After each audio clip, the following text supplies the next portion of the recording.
leverage the latest trends and best practices in supply chain and operations management to drive our businesses forward.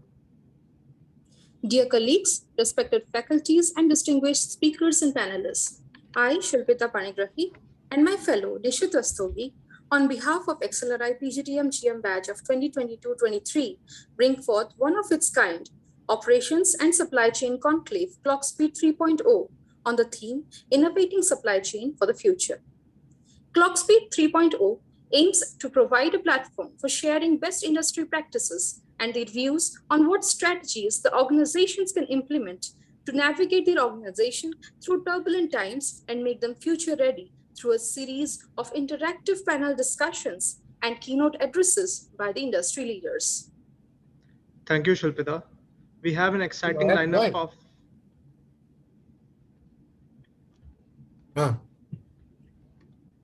No, I have UCRA011. My video is being visible? No, sir. Your video is not visible, sir.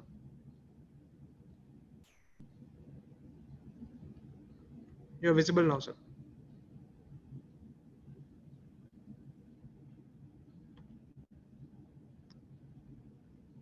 We have an exciting lineup of speakers and experts planned for the rest of the day. So get ready to be engaged and motivated. Let's dive deep into the world of supply chain and operations management and discover new insights and opportunities for growth and success.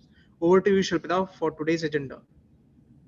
The second half of today's event, this online part, starts with the panel with the theme Importance of ESG in Supply Chain Management, discussed by our esteemed panelist, Mr. Ranjan Sinha, Global Solution and Implementation, Envision Enterprise Solutions America, Mr. Senthil Indiran, Head and Senior Director, ERP Supply Chain Practice, Oracle Global Services Center, Mr. Parsuram S. Chavakulla, Vice President and Head Supply Chain, Pika Limited, and this panel discussion will be moderated by Mr. Muhammad Adib, student of PGDM GM batch of XLRI Jamshedpur.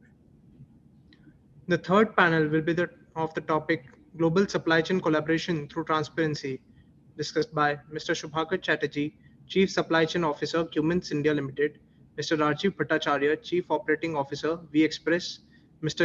Vijay Shetty, Vice President and Global Head of Distribution and Logistics, Alchem Laboratories, and Mr. Shashi Shekhar Tripathi, Co-Founder eShips, and will be moderated by Shivank Chaudhary, Student, PGDM GM, XLRI Jamshedpur.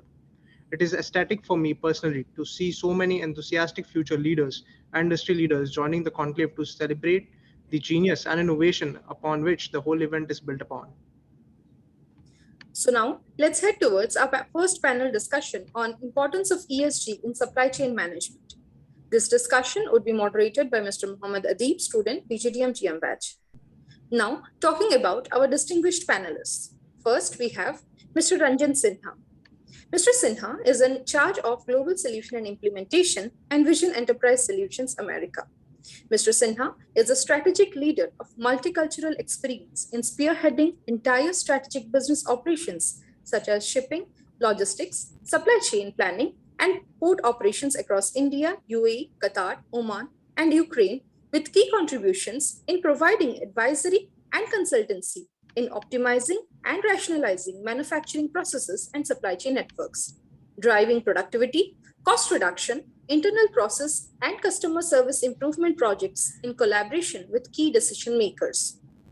He comes along with his excellence in import and export operations, inventory management, process improvement, purchasing and vendor management, forecasting, demand and supply planning, 3PL and 4PL services, sales and business development, change management, SAP, blockchain, digital logistics, and supply chain projects.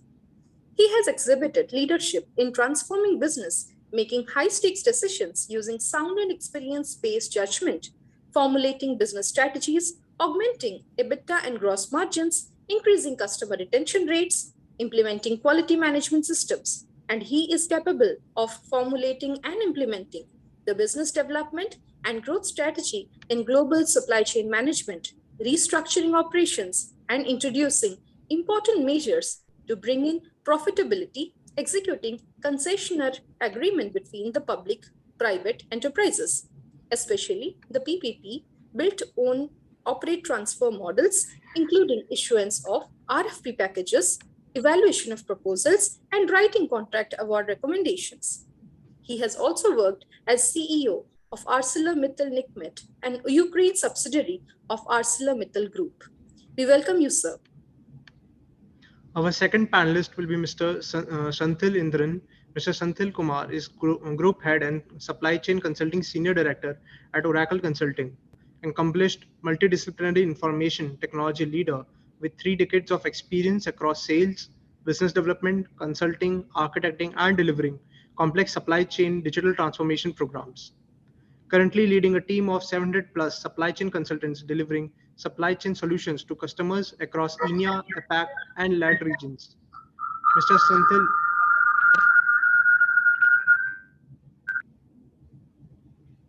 Mr. Santhil is leading the largest supply chain consulting delivery team for Oracle, providing thought leadership, architecture, solution, and delivery for most of the complex cloud transformation projects.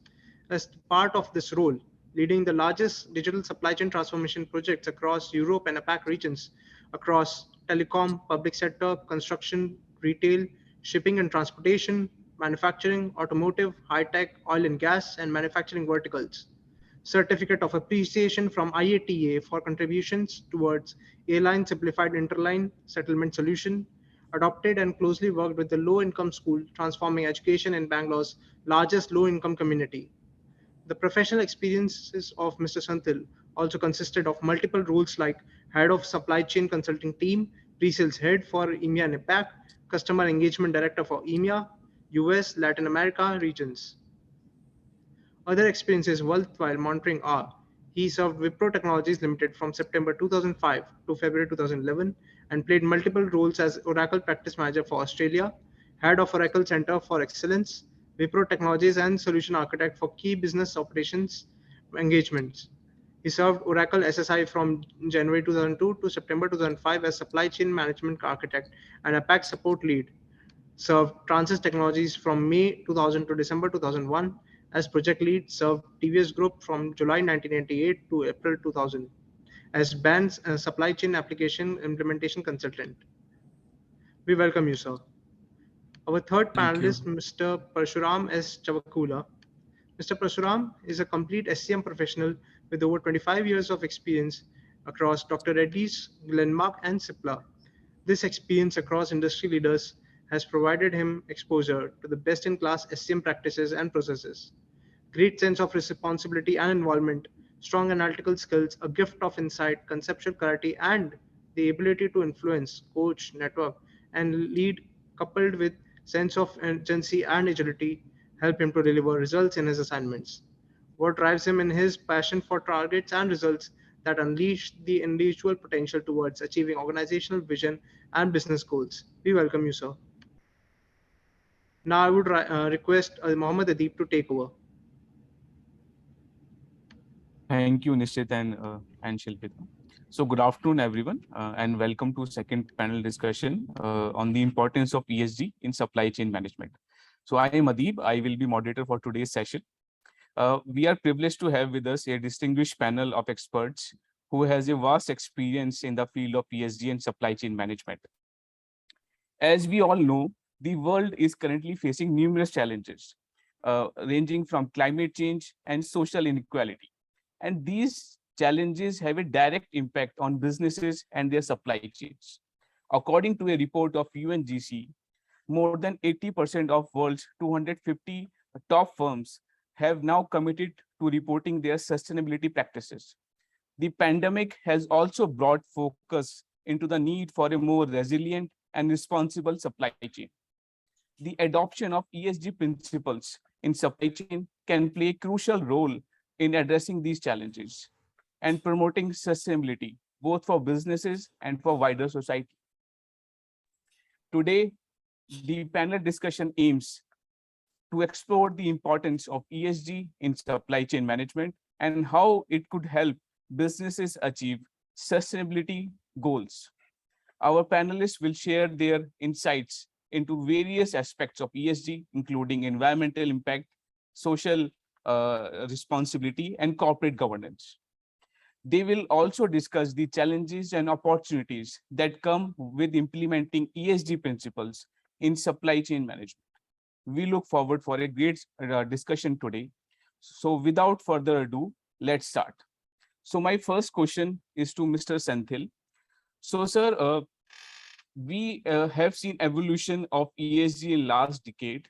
So I would like you to enlighten us on from where it has all started and why it has become an important, so important today for the firms and companies to incorporate ESG into their corporate strategy.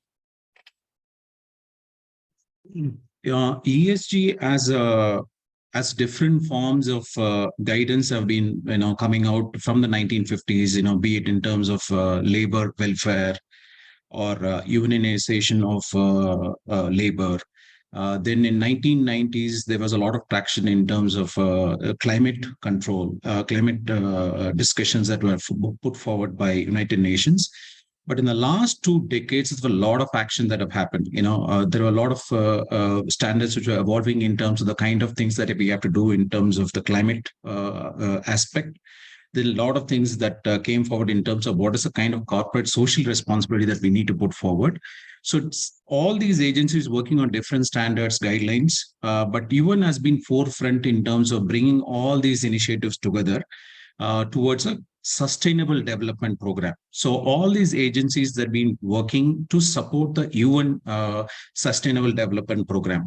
So the current year, right? I mean, the current focus is on UN 2030. Right. So almost all agencies are working towards ensuring that UN is successful in getting the sustainable development goals by 2030. So this is the evolution of ESG, whereas different agencies have been working on different standards, frameworks, etc. Today, the government regulatory bodies also have put forward what companies need to comply with. We'll talk about what European Union is doing, what US SEC are doing, what India is doing, maybe in subsequent questions. But this is an evolution over last 20, 30 years, but the coming 10 years is going to be the decade of action. Great, sir, great. So Parasuram sir, I just want to understand from you. So how do you measure the impact of ESG initiatives in the supply chain, and how companies or firm could balance the cost and benefit of ESG initiatives within the company? Right. So there was a wrong opinion in majority of the supply chain procurement fraternity that ESG will add to the cost. But if you see practically, the total cost of ownership if you implement the ESG, definitely it is going to go down. So we have several examples. So we started almost a decade back in our organization. And the last 2 years, we are actively working with our partners as well. So we implemented the best possible ESG measures in our organization. So now with our partners, we are implementing the measures which we taken.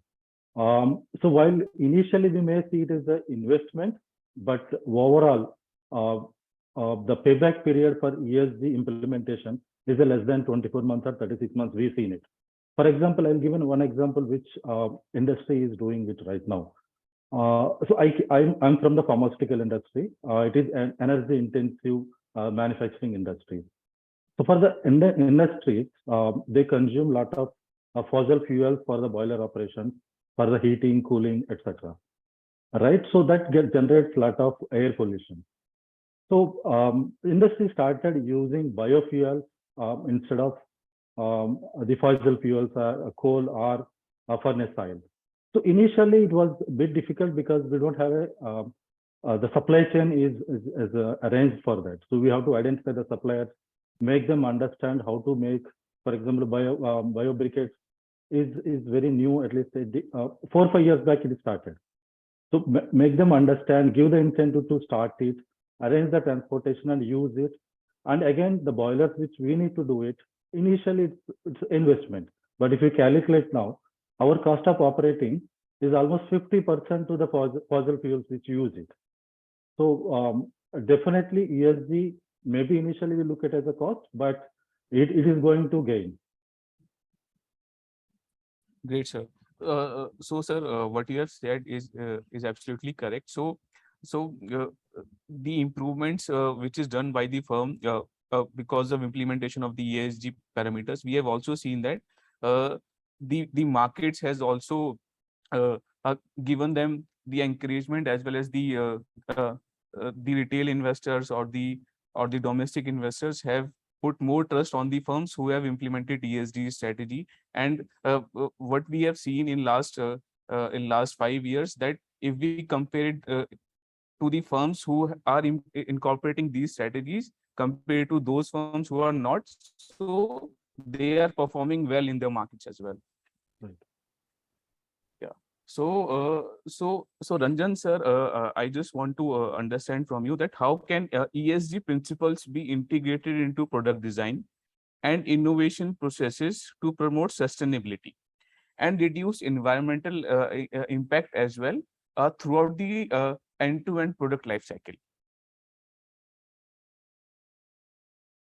Pete, can you hear me? Yes, sir. Yes, sir. You are audible. Unfortunately, my video is not working for some reason or the other. Not an issue. Okay.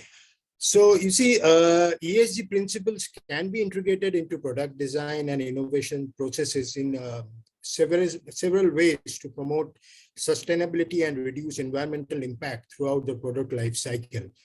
There are some possible ways to do. I mean, conduct a sustainability assessment before starting the product design and innovation process. It's essential to conduct a sustainability assessment to identify the potential environment impacts and the ESG risk associated with this product.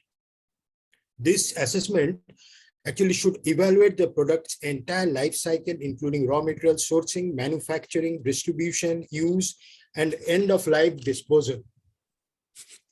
Another point which we can consider is sustainable materials. The choice of materials used in the product designs has a significant impact on the environmental footprint. Therefore, it's very important to consider using sustainable materials that are renewable, recyclable, or biodegradable. This includes selecting materials that have a low carbon footprints and are less resource intensive to produce. Another one, we can say that design for energy efficiency. Energy efficiency is a critical component of sustainable product design. Products should be designed to use less energy, reduce waste, and promote energy conservation. For example, this could mean designing products that require less power to operate or are powered by renewable energy sources such as solar or wind power.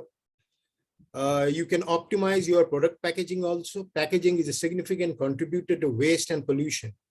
Therefore, optimizing product packaging is an important consideration in sustainable product design.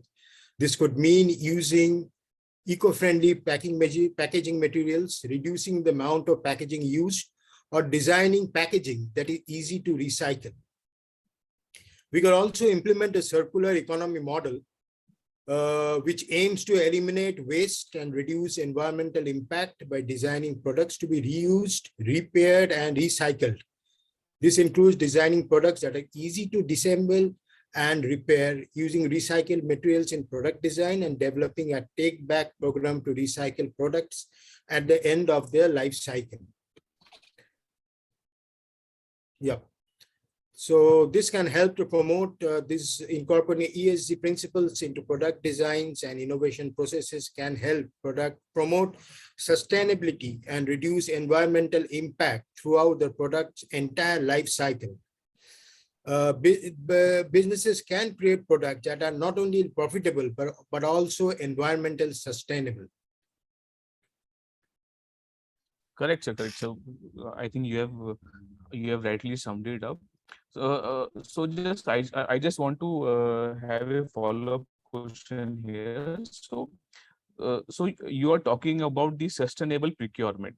So what actually happens in the industry is that the company has incorporated the ESG norms within the firm or within the corporations, but when it comes to third-party suppliers, so they are not able to enforce those criteria and those measures on them, because of which their end-to-end supply still remains unsustainable. But it might be possible that on paper they will show as that they have incorporated ESG the measures and implemented it. Yeah, See, the most important thing is to align your supplier with your ESG goals, with the company's ESG goals, right? So, Abid, if I'm not wrong, you have asked me this question, or? Yes. Yeah. Okay. So what you can do is, I mean, you can conduct due diligence on their suppliers to ensure that they meet the ESG standards of the company. This can be done by reviewing suppliers' policy, practices, and performance data related to ESG issues. Includes the ESG criteria in your supplier's contract. Companies can include ESG criteria in their suppliers contract to ensure that suppliers are held accountable for meeting the company ESG goals. This can include requiring suppliers to report on the ESG performance or to provide evidence of compliance with certain ESG standards. You can even levy some penalties if they are defaulting on their compliances. You can also provide ESG trainings to your suppliers so that they understand the company's ESG goals and how to meet them actually. You can have they can include training on topics such as sustainability, human rights, and ethical governance. Also, there are a lot of third-party ESG rating services that are available. You can employ, companies can use third-party ESG rating services to evaluate their suppliers' ESG performance. And of course, encourage collaboration. Companies can encourage collaboration with their suppliers to address the ESG issue. This can include working together to reduce carbon emissions, improve working conditions, and ensure ethical sourcing of materials. These are some of the steps or things a company can do to align their suppliers into their ESG goals. Yeah, probably I can add a few more, Adit. Sure. So the way, I think probably the third-party supplier identification or the procurement, probably a decade back, it is more into negotiation, and cost was the primary criteria to select it. Now, cost is not the only criteria now. So each and every company, everybody is competitive. The cost is not the distinguisher. As of now, the ESG is the distinguishing factor between various organizations offering the services to the industry, right? So the way industry is following is the ESG practices which they follow. They will implement the similar processes in their the contract third-party contractors or the suppliers. The SOPs are prepared, and during initial evaluation of the particular supplier, they go and audit the facility, and wherever there are gaps, train them, get it at par with the norms designed by the industry, then only start working on it, and on a periodic basis, take the inputs from that, how they are performing. If any deterioration is that, penalties are imposed, and if there is an improvement, and there are incentives are given. So that is the way industry is monitoring, and they are incentivizing wherever people are doing good and penalizing if people are not following the ESG norms. Great, sir.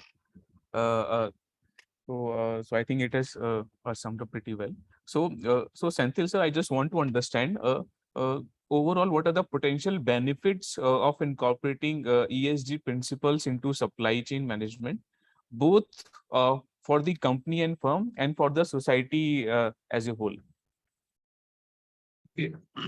See, ESG's main motive is to ensure that the businesses conduct business responsibly, right? So definitely the whole idea of ESG is to ensure that the society at large is benefited, and we are not degrading environment, we're doing the right things to ensure all the three aspects, right? One is the environment, the second is what we're doing right for the society, and are we having the right governance policies, right? So coming to the benefits, right? The first important benefit is the continuity of business with your customers. At least 76% of the customers look for companies to do business with who have ESG compliance, right? In terms of right ESG practices. So we should probably first look at it from a risk perspective. Am I going to lose business by not having the right ESG policy, or am I going to come under the regulatory radar by not following on the ESG governance policies? Those are the things that the company should first start addressing, because we do see companies who have come under regulatory radar, so they have been probably suspended operations. Those are kind of things first you should address, right? Ensuring that you're not carrying any kind of ESG risk. Second is, there are definitely a lot of benefits. Parasuram sir already talked about the benefits, right? They have probably reduced their energy bill probably by maybe about 40-50%. That's what sir said, by using renewable energy. So definitely the benefits are there for you in terms of any wastage you remove is definitely going to help you from a ESG perspective. That's going to definitely improve your bottom line. And most importantly, you're going to ensure that your customers are going to be benefited. You're going to continue to have businesses growing who are going to constantly look at whether you're following your ESG policies. Yeah. So this is in a nutshell, Adi. Understood, sir. Understood. So Ranjan sir, I just want to understand that how can companies ensure their ESG initiatives are aligned with the overall business strategy and the goals and the vision of the company? Because most of the time it happens that a company showcase that they are implementing these strategy, but on the overall perspective of the company goal, it does not match it. So somehow either company needs to revolve their overall strategy, or they need to do some changes in the ESG goal that they want to achieve within a particular time frame. So how should a company go about ensuring that the ESG initiatives are aligned with the overall company goal and vision?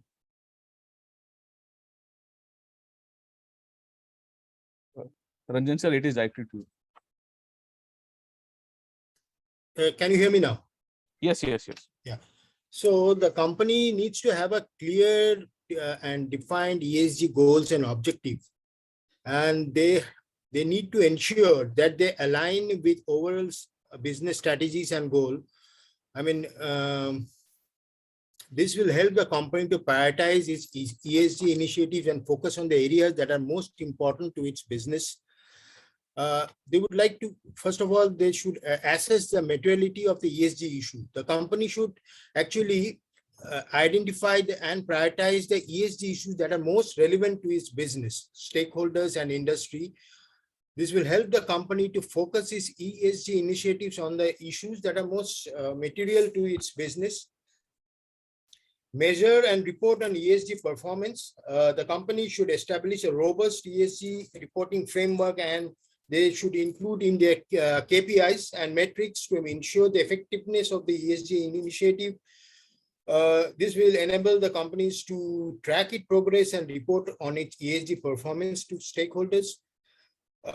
Incorporate ESG consideration into their decision-making processes. The company should integrate ESG consideration into decision-making process at all levels of the organization. This will ensure that the ESG issues are taken into account when making strategy and operational decisions. And most importantly, it should engage with the stakeholders. I mean, the company should engage with the stakeholders, including investors, customers, employees, and communities, to understand their expectations and concerns regarding ESG issues.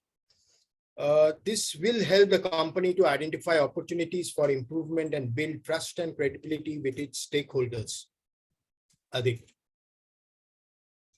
Yes, sir. So, sir, what you are saying is that the company needs to work towards it so that they are able to build trust over a period of time. So this trust can't be built in a year or two. So a company needs to work rigorously towards it, and eventually they will get through it. Yes. And you see, whatever we say for the small companies, ESG is not a priority. Making money or making profit is most priority. So that mindset needs to be changed. I mean, the big companies have goals and they have divisions where they look after the ESG. They have a strategy, but driving down to the below level is the main goal. So that each of the companies, whatever their size be, are aware of the ESG goals and objectives of their company. Pradeep, if I may add, see, the Sure, most sir. important aspect today from the board is, to be transparent and be honest about where you stand on sustainability, right?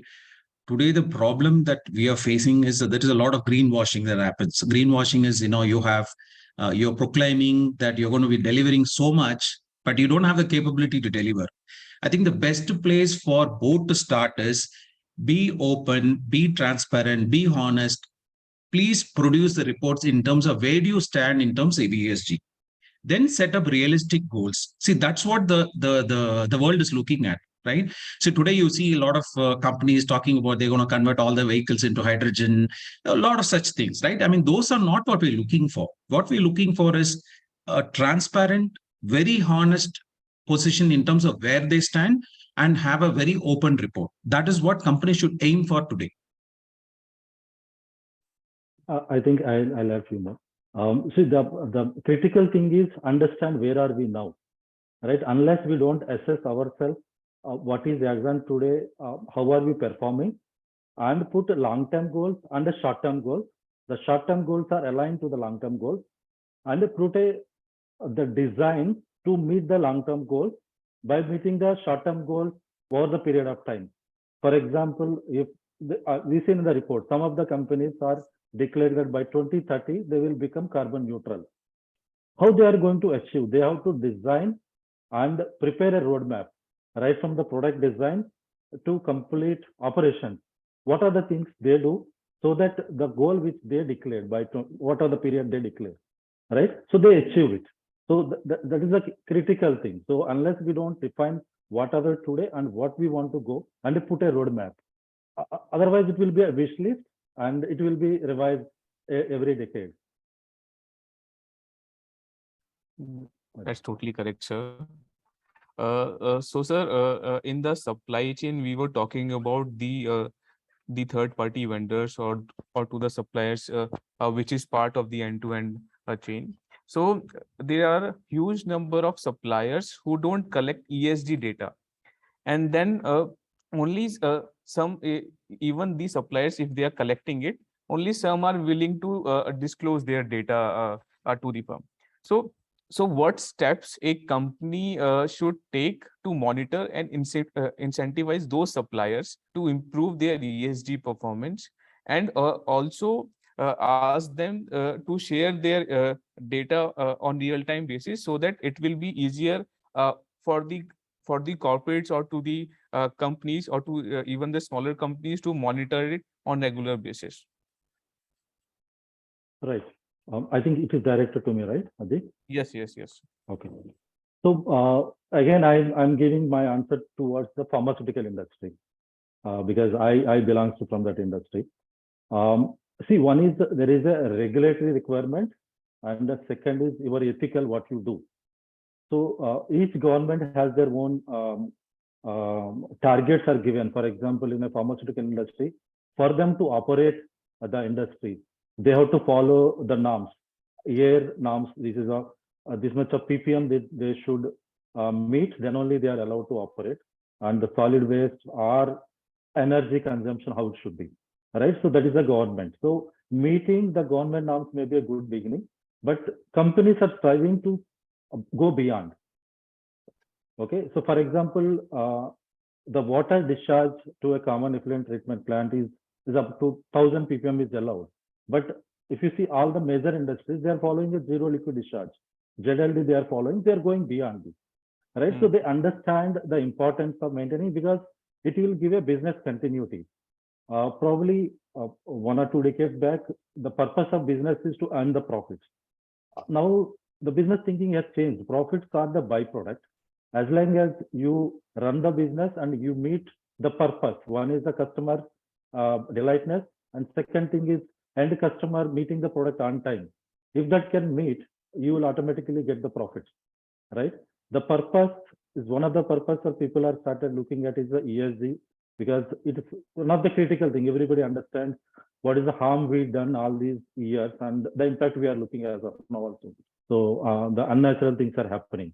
So it is in our hand to control. So each and every organization to started working and to start work to minimize those the generations, right? For example, in the chemical industry, the trend is started green chemistry.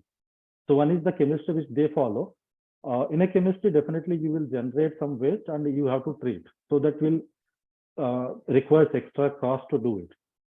But the green chemistry gives a leverage that you don't generate any waste or minimize the waste generation.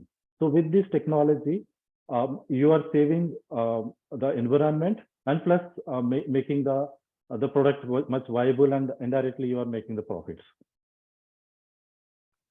Yeah. So, sir, I totally understand it. So, sir, there is also a concept of a carbon capture and carbon trading. So, so what companies or in some of the European countries, what they are doing is that they are asking firms to create their carbon footprint, and based on that, if they are basically harming the environment more, then they need to trade the carbon units from the firm who are basically protecting it and nurturing the environment, so that they will be able, so the balance could be created within the ecosystem, and actually whatever the nature and the environment we have currently, we will be able to protect it.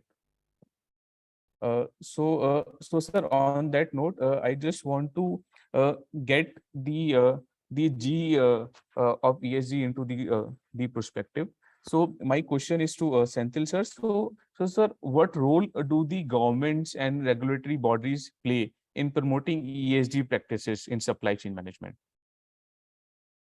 Governance, definitely, I wouldn't look at it purely only from supply chain perspective. Governance, I look at it from the overall ethical practice. I mean, I joined the call about 10 minutes early. So there was a lot of talk about why ethics is very important. So governance is all about, are you running your business in ethical way, right? Do you have the right board composition? Are you having only the views of the shareholders in the way you're running the business? Are you taking all the governance practices, the best governance practices in running the business? It could be your executive compensation. Are you allowing whistleblowers to highlight what kind of things that is going wrong? What is the correct business policy that you're getting? That is what actually forms into the governance. So this governance will directly fall into the supply chain in terms of what are the kind of supplies you're dealing with. See, all these policies are translated in action. The previous question also you talked about how you're going to ensure your supplies are going to be compliant. Like how we are expecting our customers are going to be looking for whether we are ESG compliant. Our supplier also are aware that we would do business only if they are going to be ESG compliant. While these regulations are falling in place, definitely these are things we need to work with suppliers, right? We have multiple stages in which we can equip suppliers, right? We are not going to start working with a supplier right away, right? And we're not going to give him a purchase order. Some of them are very long-standing suppliers who are working with long-term. So we have processes in terms of supplier qualification, vendor management, then we have sourcing negotiation, we have contract compliances. These are avenues in which we can enforce our ESG policies on our suppliers. Again, we have to be empathetic about our suppliers in terms of their maturity, how we can work with them, how we can help them to improve their maturity as well, right? I mean, this is going to be a journey, right? I mean, several people are in different stages of maturity. They being transparent is the first step when it comes to enforcing governance in your suppliers as well, I think. So, sir, adding to that question, so Ranjan, sir, yeah, if I could add that the companies are effectively engaging with the suppliers and other stakeholders. So, so what are the improvements a company could do so that the engagement they are able to engage the suppliers as well as third-party vendors into the end-to-end the ESG could be sustained, and finally they are able to achieve their goals? One is having the clear policies in terms of what you're expecting, right? only if you can articulate what you're looking from your vendors, they can actually comply, right? In terms of what kind of business practices they have to have. See, for example, you don't want to buy goods from a sweatshop, right? You want to ensure that your supplier has a decent labor policies, they have a decent working environment, they are procuring goods from the right suppliers, or for whatever they are procuring, how they're actually treating their waste, is the are they pollution board certified? Those are things you need to set expectations, what you're expecting from the supplier. Maybe about 9 out of 10 they're actually complying. If there is one, we could probably give them time. Okay, this is the time frame in which you are expecting you to improve on those parameters. See, several things which are already in regulations, they definitely be following, because those they don't have a choice.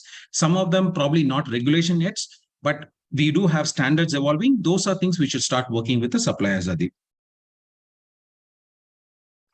Correct, sir, correct.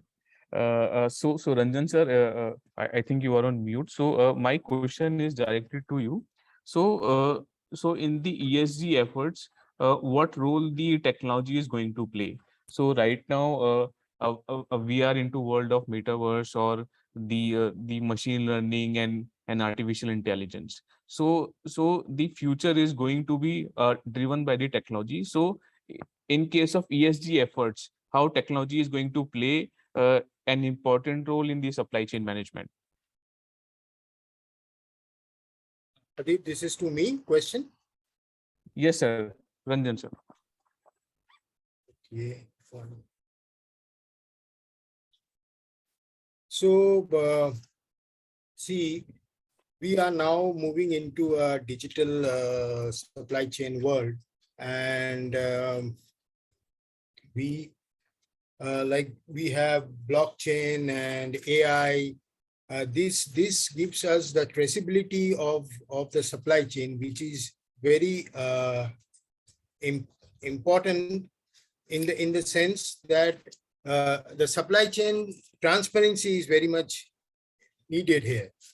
So for the supply chain transparency, technology can be used to increase by providing real-time information on the movement of goods, status of order, and the conditions under which they are transported. This can help, the companies to identify the potential risks to ESG factors such as labor right violations, environmental impact, and unethical business practices. Again, we have a sustainability tracking. I mean, technologies can be used to track sustainable performance of supplier and their products. This can help companies to identify suppliers that have strong ESG practices and encourage those that do not improve their performance, not to improve their performance. When you digitize your product, technology helps to digitize processes such as procurement, invoicing, and payment, which can reduce practically the paper usage, lowers the cost, and improve the efficiencies. So this can also help to reduce the environmental impact. Data analytic technology can be used to analyze data on suppliers' performance and identify areas for improvement. This can help companies to make more informed decisions about which suppliers to work with and how to improve ESG performance in the supply chain. You can collaborate. Tools like technology can be used to facilitate collaboration between suppliers, customers, and other stakeholders. This can improve communication, build trust, and promote their adoption of sustainable practices. So if you see overall, a technology can play a significant role in supporting ESG efforts in the supply chain. By leveraging technology, companies can improve supply chain transparency, track sustainability performance, digitize processes, analyze data, and facilitate collaboration. This can help to reduce environmental impact, promote social responsibility, and ensure good governance in the supply chain. Adib. Great, sir. So basically, technology is going to play a major role. So as more and more firms are going towards ESG, as well as the major developing countries are going towards it, I think we need more enforcement of technologies into monitoring these practices and and monitoring the task which is assigned to the firms, so that we will be able to achieve these tasks within the time frame. So, sir, So, yes, yes. so Adib, if I may add, see, I think Prasam sir also spoke about that, right? In terms of identifying your maturity, in terms of what goals you're chasing for ESG. So once you identify your maturity, you need to understand to improve your maturity, what you need to do. That's where technology plays an important role. For example, I want to showcase certain reports in terms of the kind of environmental damage or impact that my products have, right? I mean, I have to start measuring at the source, right? So I need to create a technology platform where I can capture the data at the source, right? I think that's where the technology is very important for corporations to start looking first, right? Of course, we can look at AI, analytics, and all of that on top of that. But if you don't have the basic data at the source, then we will be finding it very difficult. Those are areas technology plays a very, very important role. Then we can add on all the additional technologies on top of that.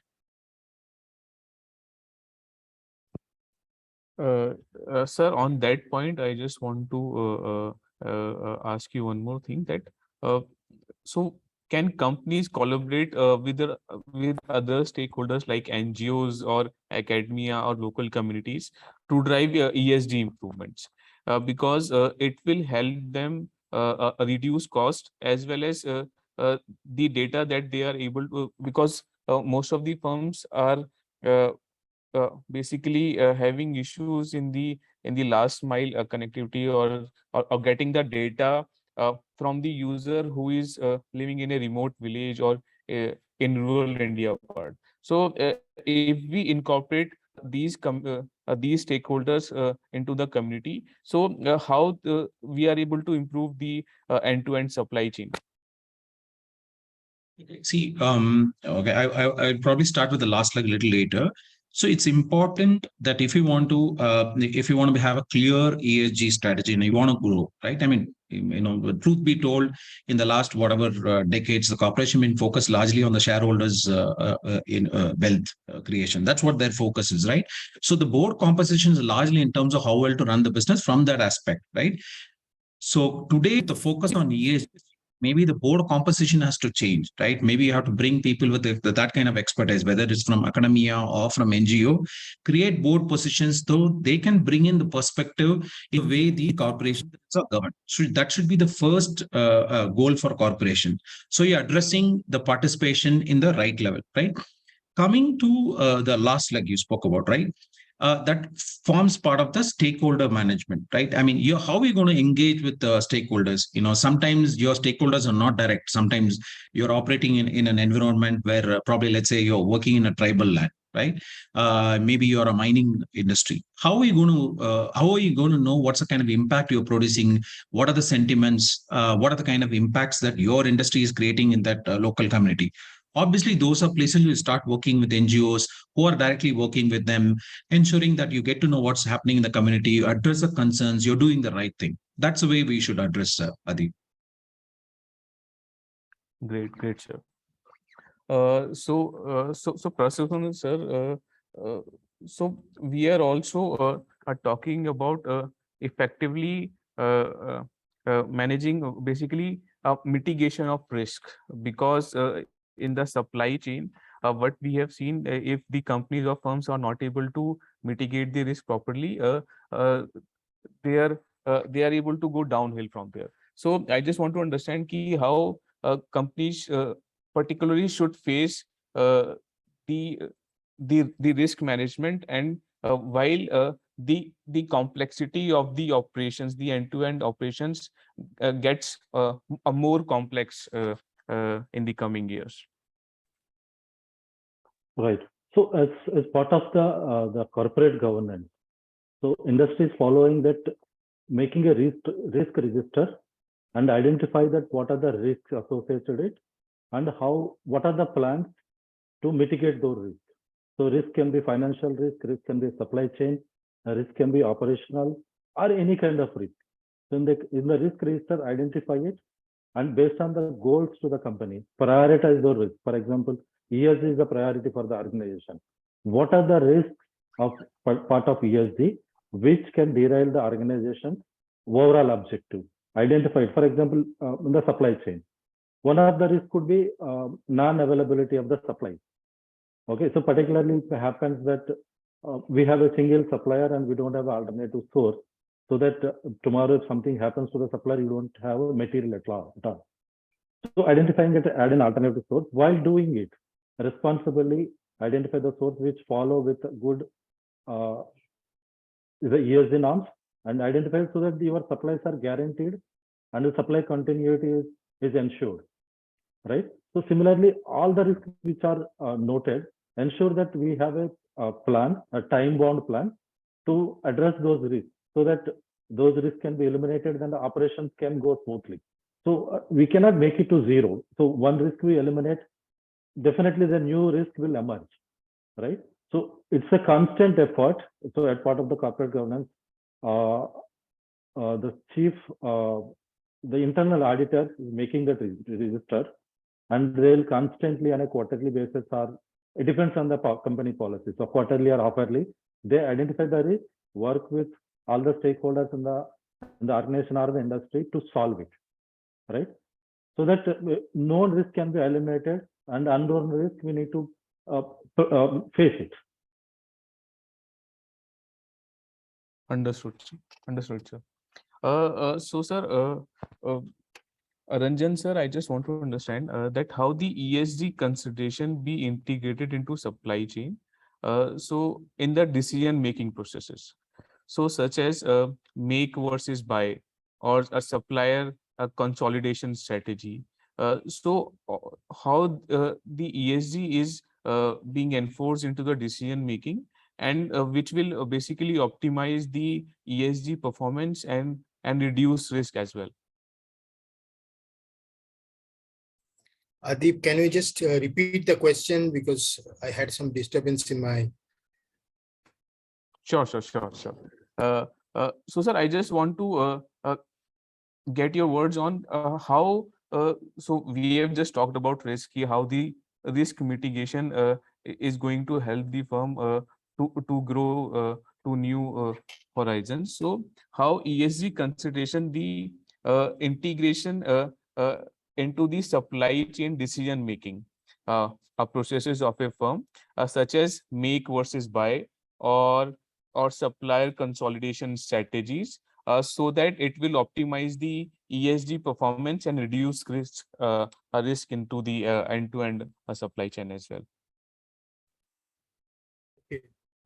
See, so the ESG considerations can be integrated into supply chain decision-making process by considering environmental, social, and governance factors in the evaluation of suppliers and decision-making processes relating to, say, for example, make versus buy or suppliers consolidation strategies.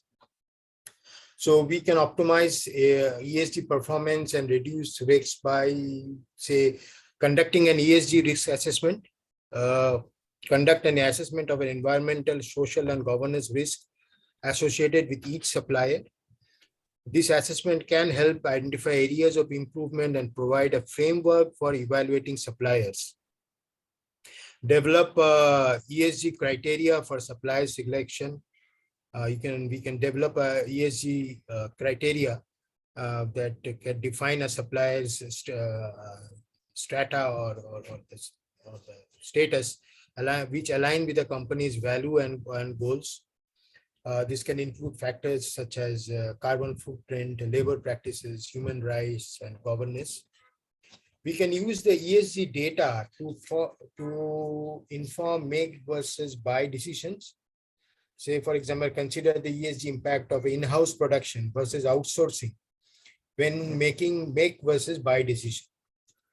For example, producing goods in-house may have a larger carbon footprint compared to outsourcing to a supplier that use renewable energy. Yes. Engaging with suppliers to improve ESG performance. Engage with suppliers to understand their ESG practices. Work with them to improve their performance. This can include providing resources and training to help suppliers implement sustainable practices. And you can also have a monitoring of suppliers' performance regularly to ensure that they are meeting ESG criteria and taking action to improve their performance. This can include regular audits and assessment to ensure compliances with ESG standards. By integrating ESG consideration into their supply chain decision making, companies can optimize ESG performance and reduce risks, while also promoting sustainability and social responsibility across the supply chains. Understood it, sir. So my next question would be on that company has created a strategy. Now, there is some issue with the. Yeah, I think we lost Adib for some time. Yeah, we lost. Okay. Yeah. Adib, we can't hear you. You need to repeat again. one second, sir.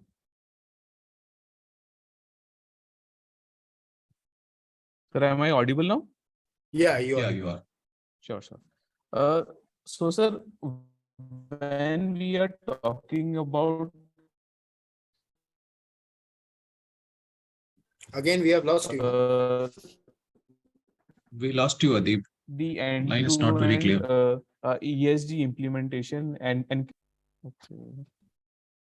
Pradeep, can you please repeat the question because you were not audible?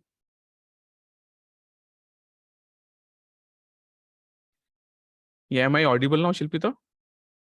Yeah. You are now. Yeah. Okay. So my question is, what are some of the cultural and organizational changes that company may need to make in order to fully embrace ESG principles into their supply chain management practices? So my question is to Ranjan, sir. Yeah.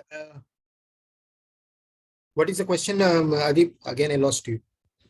So, sir, what are some of the cultural and organization changes that companies may need to make in order to fully embrace ESG principles into their supply chain management practices? Okay.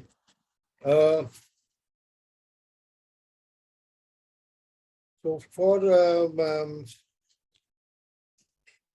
just a minute.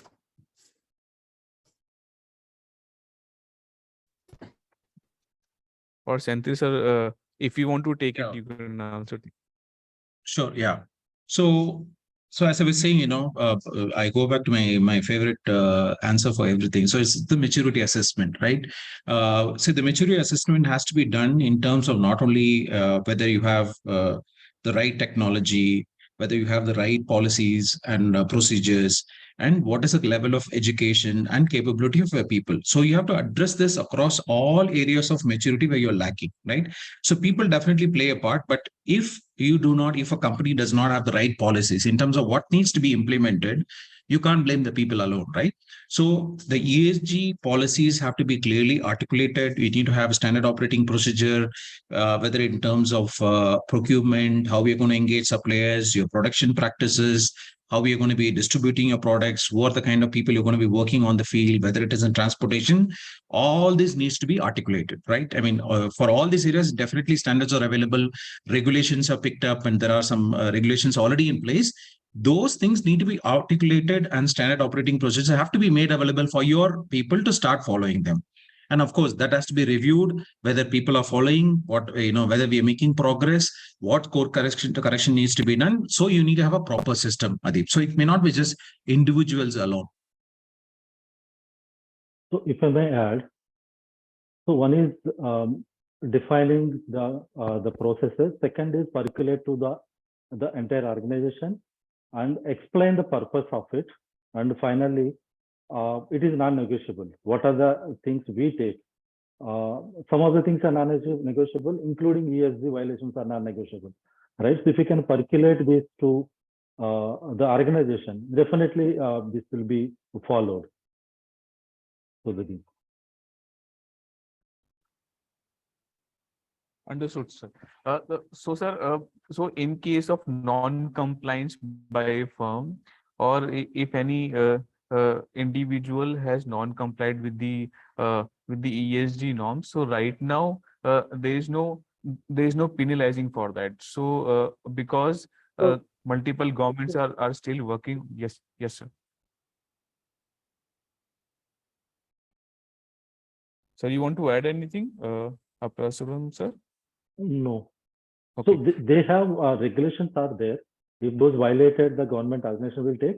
But the regulations are so loose, people can work around and continue those violations. Correct. So Correct, we sir. need to understand the process in totality and stringent those regulations. And before that, give the leeway for them to improve. Okay, help them leeway and give those incentives to improve. After that, if it is not improving, then penalize. That is the last option we should resort into. So on that note, I just want to enforce one more thing. So what are some of the potential regulatory changes that could impact the ESG practices in the near future? And how could a company prepare for these changes? Ranjan sir, if you want to take it. Yeah, you see, regulatory changes are very much needed in order to put this ESG practices in place. I've seen in abroad that if you are good at maintaining your ESG levels, say for a consecutive for 2 years or 3 years, they have a norm. You get a carbon credit. Okay, just like, and whenever you slip down to any kind of non-compliance thing, this will be adjusted. Your credits will be adjusted with whatever non-compliances you have. So regulatory is needed.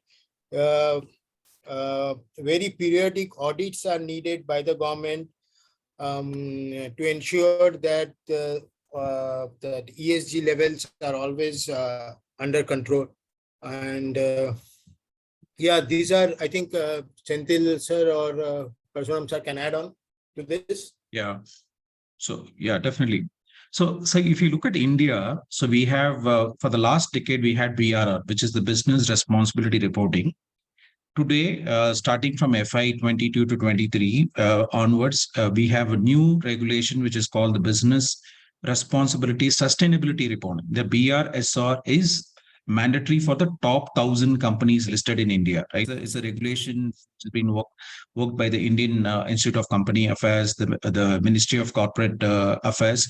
They have made it mandatory for the top 1,000 companies to produce these reports starting from this year.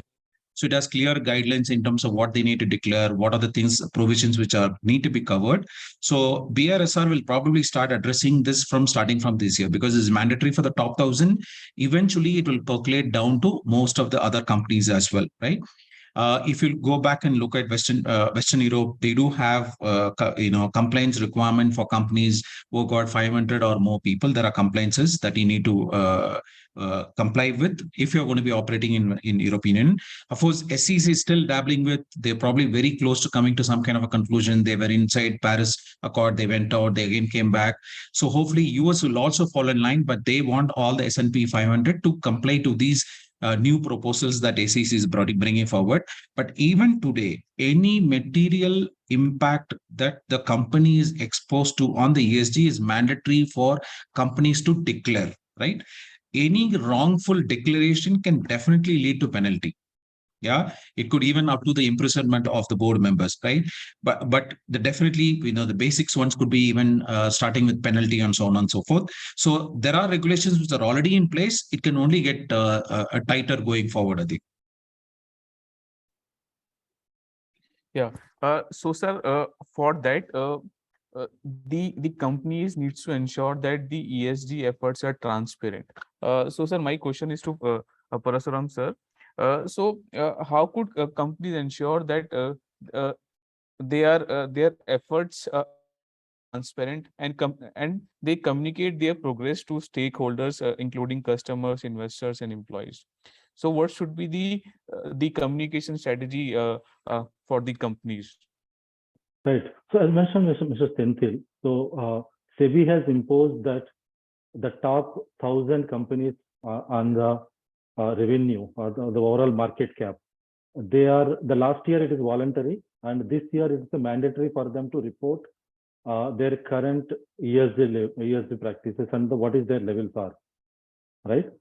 So one way the companies has to declare, and second thing, each company has to declare what their the quarterly or the half yearly results. Along with the financial results, the ESG results also started declaring by the industry now. So they communicate to the stakeholders and the general community that these are my financial results and this is my ESG results, right? So in the annual reports or the BSRA report or through the quarterly results, the communications are going, and it is available in all major companies' websites. They are reporting it.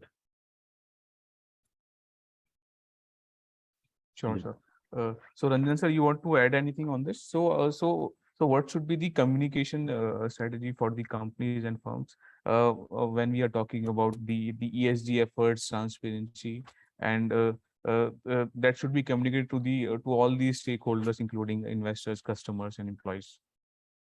So see, the BRSR has got a standard reporting format, right? It's got about 3 sections and talks about there are some leading indicators and some essential indicators. While leading indicators have been made optional for this year, the essential indicators are mandatory. So there is a proper format that's been already been provided to companies through which they have to report along with their annual income statements, right? So there is not much of ambiguity, but I would think there are still some gray areas. That's why they're all being put on a leadership indicators. They've been made optional, right? So I don't think there is any ambiguity, at least from India perspective. Definitely the US companies, still it is voluntary. The proper regulations or a standard formatting has not come, but both in European Union and in India, we have a standard format in which companies have to produce these reports, Adib. Great, sir. So, sir, in the last, I just want to ask all 3 panelists. So, what are the future trends? So, how the future looks like for the ESG in the supply chain management? Because it is very essential that our supply chain should become sustainable, so that the harm that we are giving to the environment and to the nature, it should be reduced to the minimum.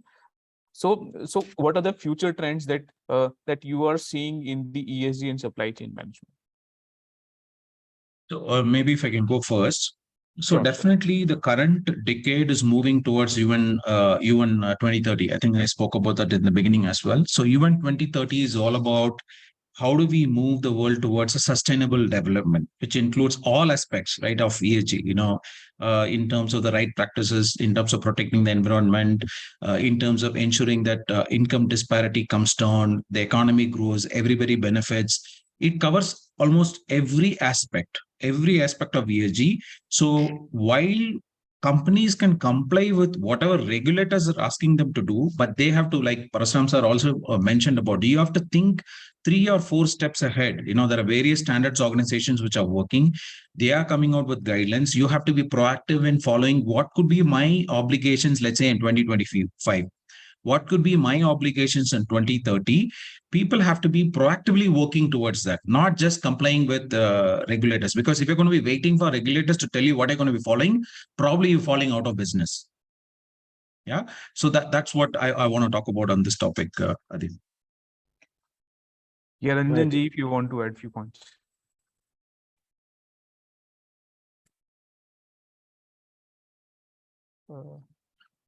Mr. Ranjan, you are still with us? I think we have.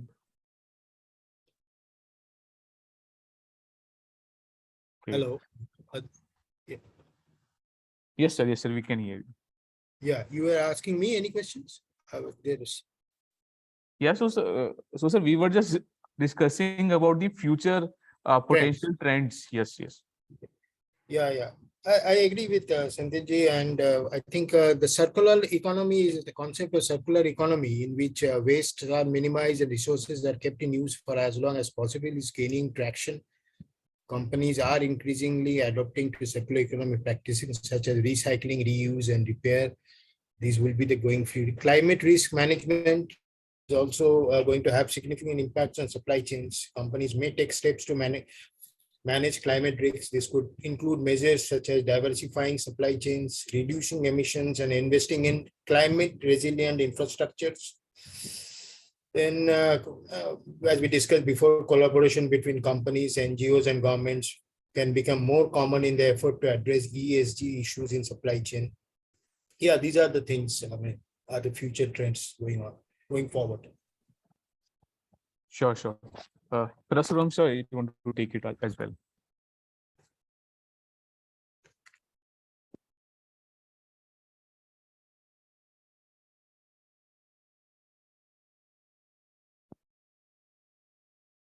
Parasuram sir, you are not audible. I think it's on mute. No, it's not. Okay. Sure. So I think we had a great panel discussion as of now. So I would like Shilpita to take it forward for the Q&A session with the batch. So we have more than 100 students are sitting in our classroom and conference hall. So they will ask questions one by one to the panelists. So Shilpita, please take it forward. Yeah, thanks, Adeep. Now the floor is open for any questions from the audience. Please raise your hands. May it be online or offline both. We will be facilitating that. Those who are present online can either raise the hands in the chat box or mention the questions in the chat box so that we can take that up with the panelists.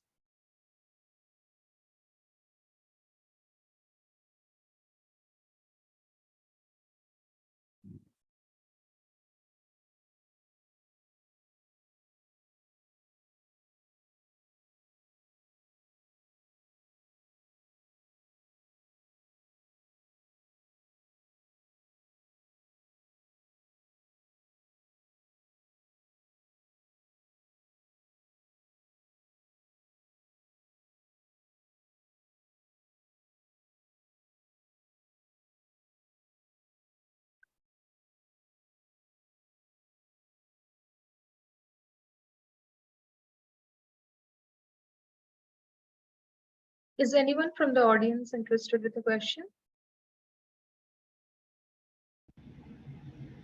I guess they are on mute. They need to unmute. Yeah. I have one question. My name is Srini Subbarao from Oracle SCM, part of Senthil Sarg as well. Okay. The question to the panelists is, supply chain management saw many disruptions, especially after the pandemic. Okay. Slowly, the SCM is returning to normalcy with the adoption of more digitization, technologies, etc. Correct. So going forward, if some adversities happen, what will be the advice from panel or suggestions to overcome such adversaries? This is the question that I want to ask to the panel. Senthil sir, would you like to answer the question? No, I meet Srini quite often. Maybe Ranjan sir, maybe Parasuram sir, if you want to answer. Otherwise, then I can answer that as well. Not a problem. Ranjan sir? Yeah, see, if I hope you're not asking in the aspect of ESG, right? Or as a whole? As a whole, I'm asking, not specific to ESG, Ranjan sir. Yeah. Yes. See, COVID has taught us a lot. I mean, all the digitizations that you're seeing now, which is ramping up, is just because of COVID, and that that contactless concept has really in the field level, it has really motivated to induce into a lot of technological efforts. And today, if I take, for example, a port, running a port today, a ship can come without a pilot and can safely berth inside a port without any human intervention. So you can imagine the kind of,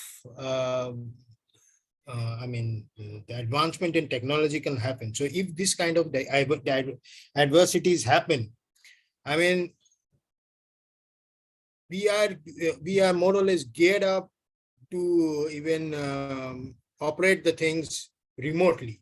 I think the remote operations, which is now coming into much phrases, and I think adversities can only be tackled by technological advancement on a remote location basis. Senthil sir, if you can add anything. Yeah, so definitely there are two aspects, right? If I have to look at from the ESG perspective, the globalization, we need to look at it in terms of what's the kind of carbon impact that we're making due to transportation, right? I mean, it's been a debate for quite some time. Secondly, with the COVID, it's shown some kind of attention if you're going to be dependent on only one supplier or probably dependent or focused on one particular country. So given that there's a lot of localization that has actually come back into the focus, right? I mean, today we are probably looking at in India itself, right? The manufacturing is seeing a tremendous amount of growth, thanks to multi-supply strategy by corporates, right? So they don't want supplies to be placed only in one country. They want their supplies to be based in multiple countries. So definitely some amount of localization is back into the picture. If we look at it from ESG perspective, definitely are you damaging more environment by probably moving goods from very long distance, whereas probably if you can produce it locally, maybe you can reduce the carbon footprint. So definitely localization is back in the focus. Okay. Thank you all. We have one more question from Bhavya Kamani. You can go ahead. As technology is taking a bigger change, I want to ask the panel people that how does Neuralink or Chat GPT or chatbot, how does it help in the supply chain and operations in the new era of technology? All right. Okay. I'll answer the question. So I mean, digital assistants have been in vogue for quite some time, right? I mean, we've been having digital assistants, even in our Oracle solution. So that helps you to, one is very efficient way of doing transactions. You also get a better visibility of where your transactions are. So definitely more and more such kind of technologies you'll see, so that you don't have to depend on, a very complicated algorithm or people to generate that information for you. So Chat GPT kind of feature will definitely come into the ERP kind of systems for you to get those information that you need in a very fast manner, Bhavya. So some form it's been there, but definitely in a very refined form, you can see that going forward, Bhavya. Okay. And what about Neuralink? How will Neuralink help in supply chain and operations? See, this is not a topic I am actually following. Okay, maybe if somebody else can take the question, they can pick it up.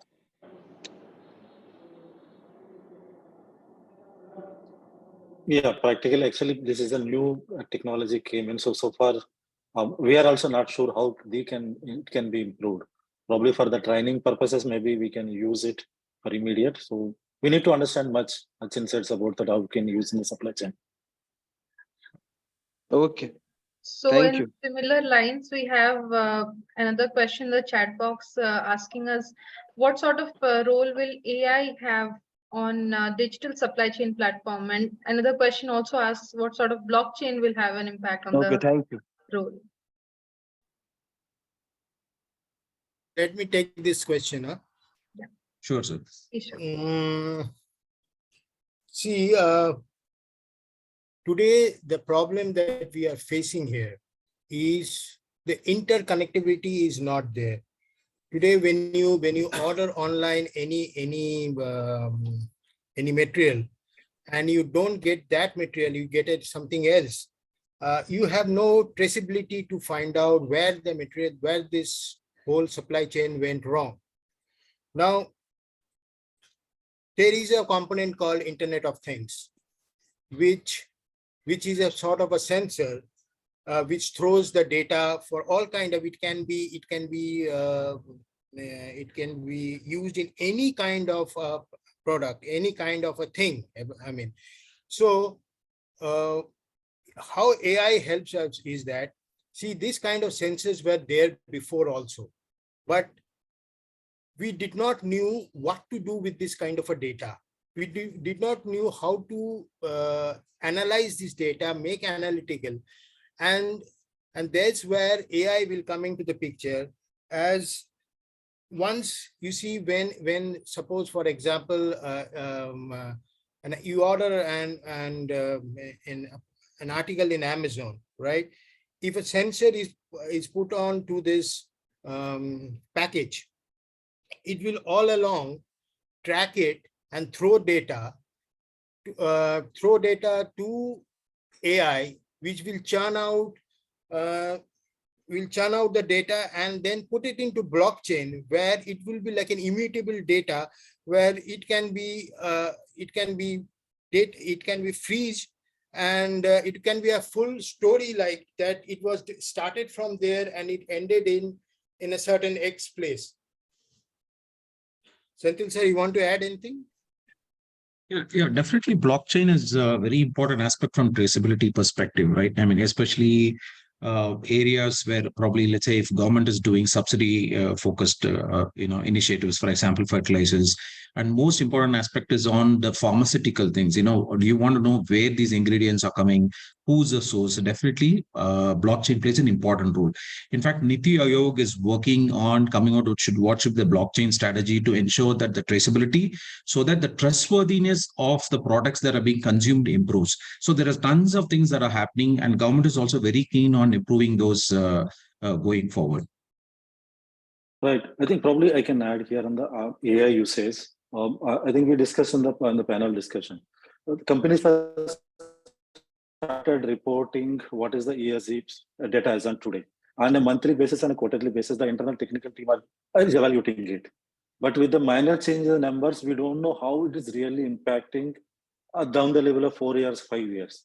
There we can use AI to predict if this is the trend we have in the last 6 months, how this can look like if we follow a similar trend.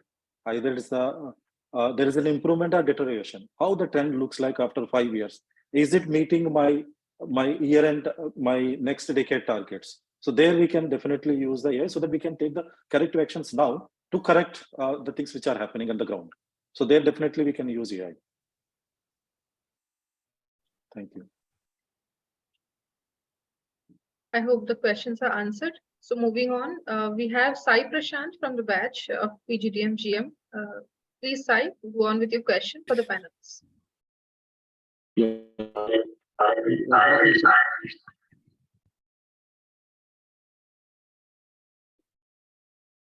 I think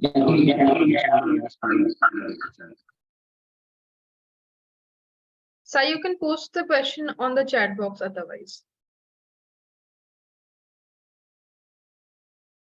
Till then, we'll request Mr. Anand to continue with his question. Yeah, thank you. Thank you, Senthil, Parsuram, Rajan. It was very insightful discussion. And thanks, Deep, also for comparing this. But if I understand, the ESG compliance is greater good for the humanity and we giving the future generation in the safe environment or the healthier environment. My question is around the compliance of it. Yeah, for the bigger companies, larger companies, they have monetary might to implement it, absorb the initial, the brunt they have to bear in terms of the investment. How would the small and medium or small companies where they have to invest initially for this compliance? And is there any incentives that governments across the universe or the world offers to these kind of companies for incentivizing? It's more of incentive that works in these kind of cases than the enforcement, right? For the small companies or medium and small companies. That's the question.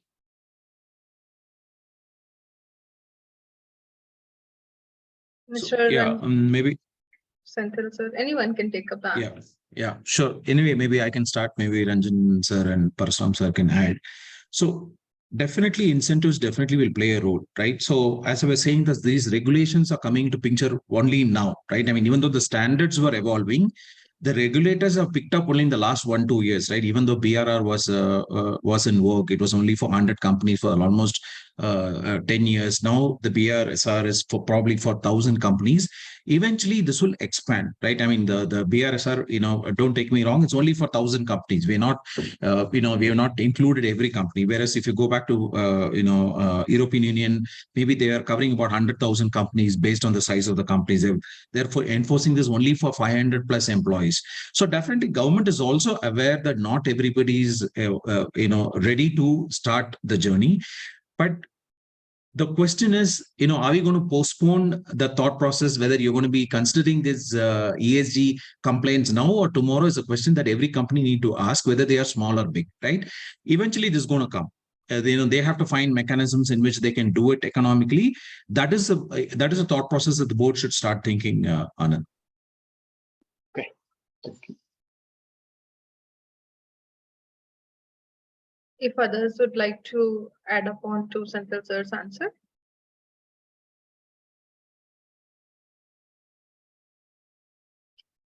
Okay, so we can move on to the next question by Sai Prashant.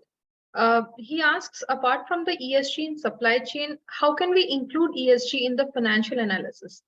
How can we analyze the ESG performance for a company in terms of finance? Okay. So this is a challenge today, right? I mean, so today, like for example, I can compare a financial report A to B, right? I know how the income statements look like. I know whether this is financially sound, not financially sound. But we are not there yet when it comes to ESG. Of course, we are looking at maybe in some areas we have quantification. For example, common emissions, we know how to track it. Few of the areas we have this tracking mechanism, but broadly on other areas, those quantifications are definitely a challenge, but that's something that every standards organizations are working towards. I would think maybe the next coming years, we will see that improving. What is a goal that everybody is looking at getting to? For example, if I look at the sustainable reporting of Reliance, and if I look at the sustainable reporting or report of SR, I should be able to say, hey, who's got the best practices in terms of quantitatively, who's doing better, which areas they're doing worse, which areas they're doing better.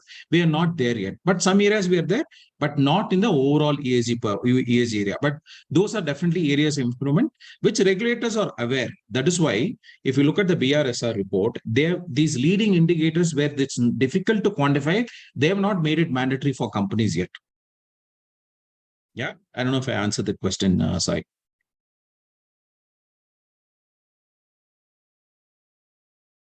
Yeah, he agrees. Thank you. We have few more questions from the batch as well. Survi Sinha from PGDM GM batch asks that S&P Global, Moody's and Fitch are still assigning high investment grade rating to companies with weak ESG. This we know could expose investors to sudden rating downgrades. Considering this, what kind of changes in investment strategies can we expect in the future? And how could this impact supply chain in the future? Slowly you're seeing most funds coming with the ESG focus. I mean, there are tons of ESG funds. If you guys can look up, you'll find out. Those are companies who are willing to invest only on companies who have got good ESG practices, who have got compliance, who are consistently reporting. Those are kind of companies they want to invest. So even some of the banks have policies which says they want to invest in companies who have got better ESG compliance. So definitely, this is definitely going up in terms of the focus from investors as well, Surabhi. So it's not an option in my view. Yeah. So, okay, coming back to the investment grade. So investment grade could be still better. Maybe the ESG rating could be poor. So ESG ratings are also, so okay, let's come back to what more governments need to do, right? There are there are two things that they have to do. One is the standardization that I spoke about, which is still weak. I can't compare one ESG report with another ESG report. That's something that government regulators need to work on. Second is in terms of rating, right? I mean, of course, there are some companies which are doing ESG ratings, etc., but that's not something commonly accepted. So can I rate? But of course, there are some ratings in terms of how energy is consumed by companies. There are a few ratings, but not for overall ESGs. Those kind of rating companies will also come into picture. Maybe that's something that government will work towards building those institutions. The third most important aspect that governments need to work is, how do you make it easy for companies to adapt? Right. So one is, for example, when I'm doing financial reporting, I do have auditors who can come and audit my report and say that this is verified. But that is not something which is available right now. Hopefully, those are things we'll probably pick up going forward. Current Rachna. Yeah, Parasam sir, you want to add something?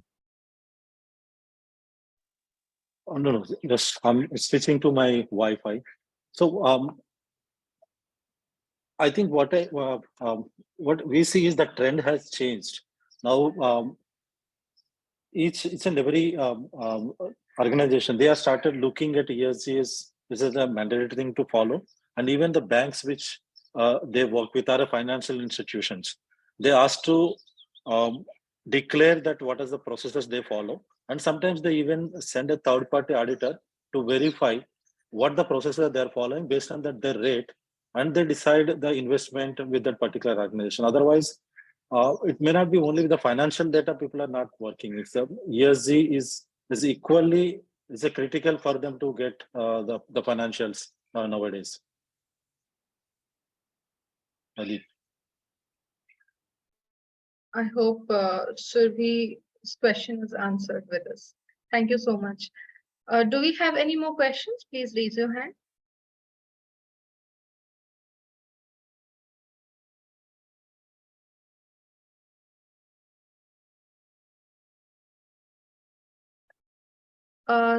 So I would now like to request Nishit to thank all the panelists on behalf of the committee.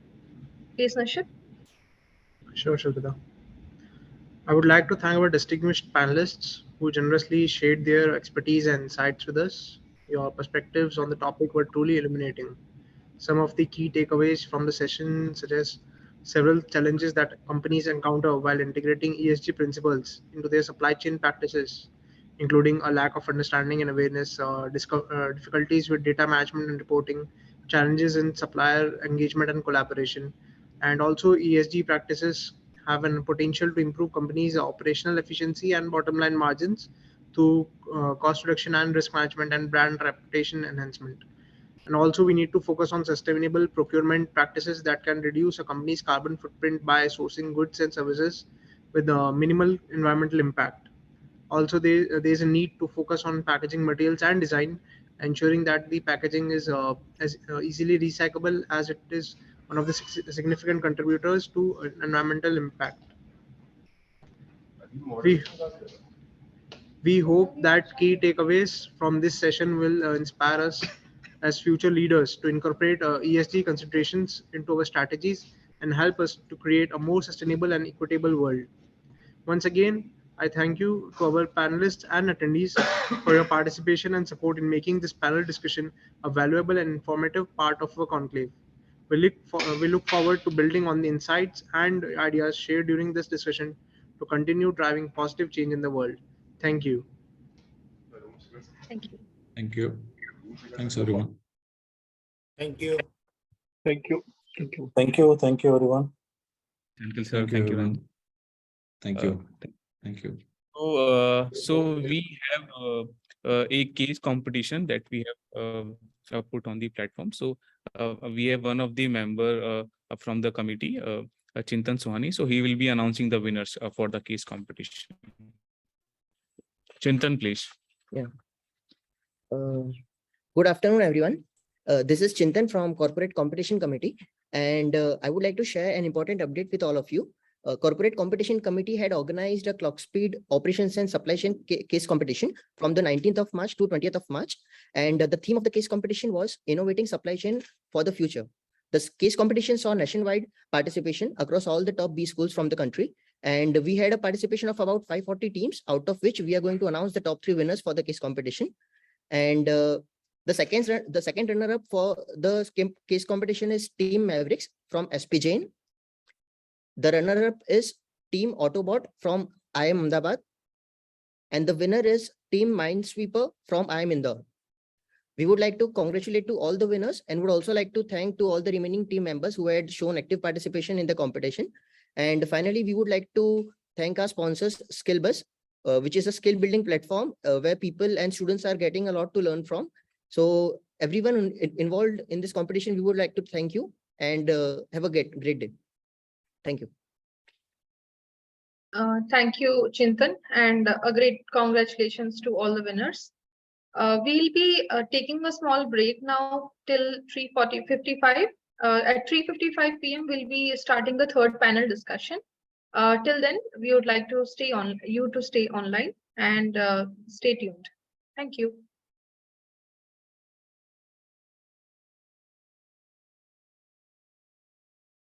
Discussion of the operations and supply chain conclave Clockspeed 3.0. Our panel discussion will be based on the theme Global Supply Chain Collaboration Through Transparency.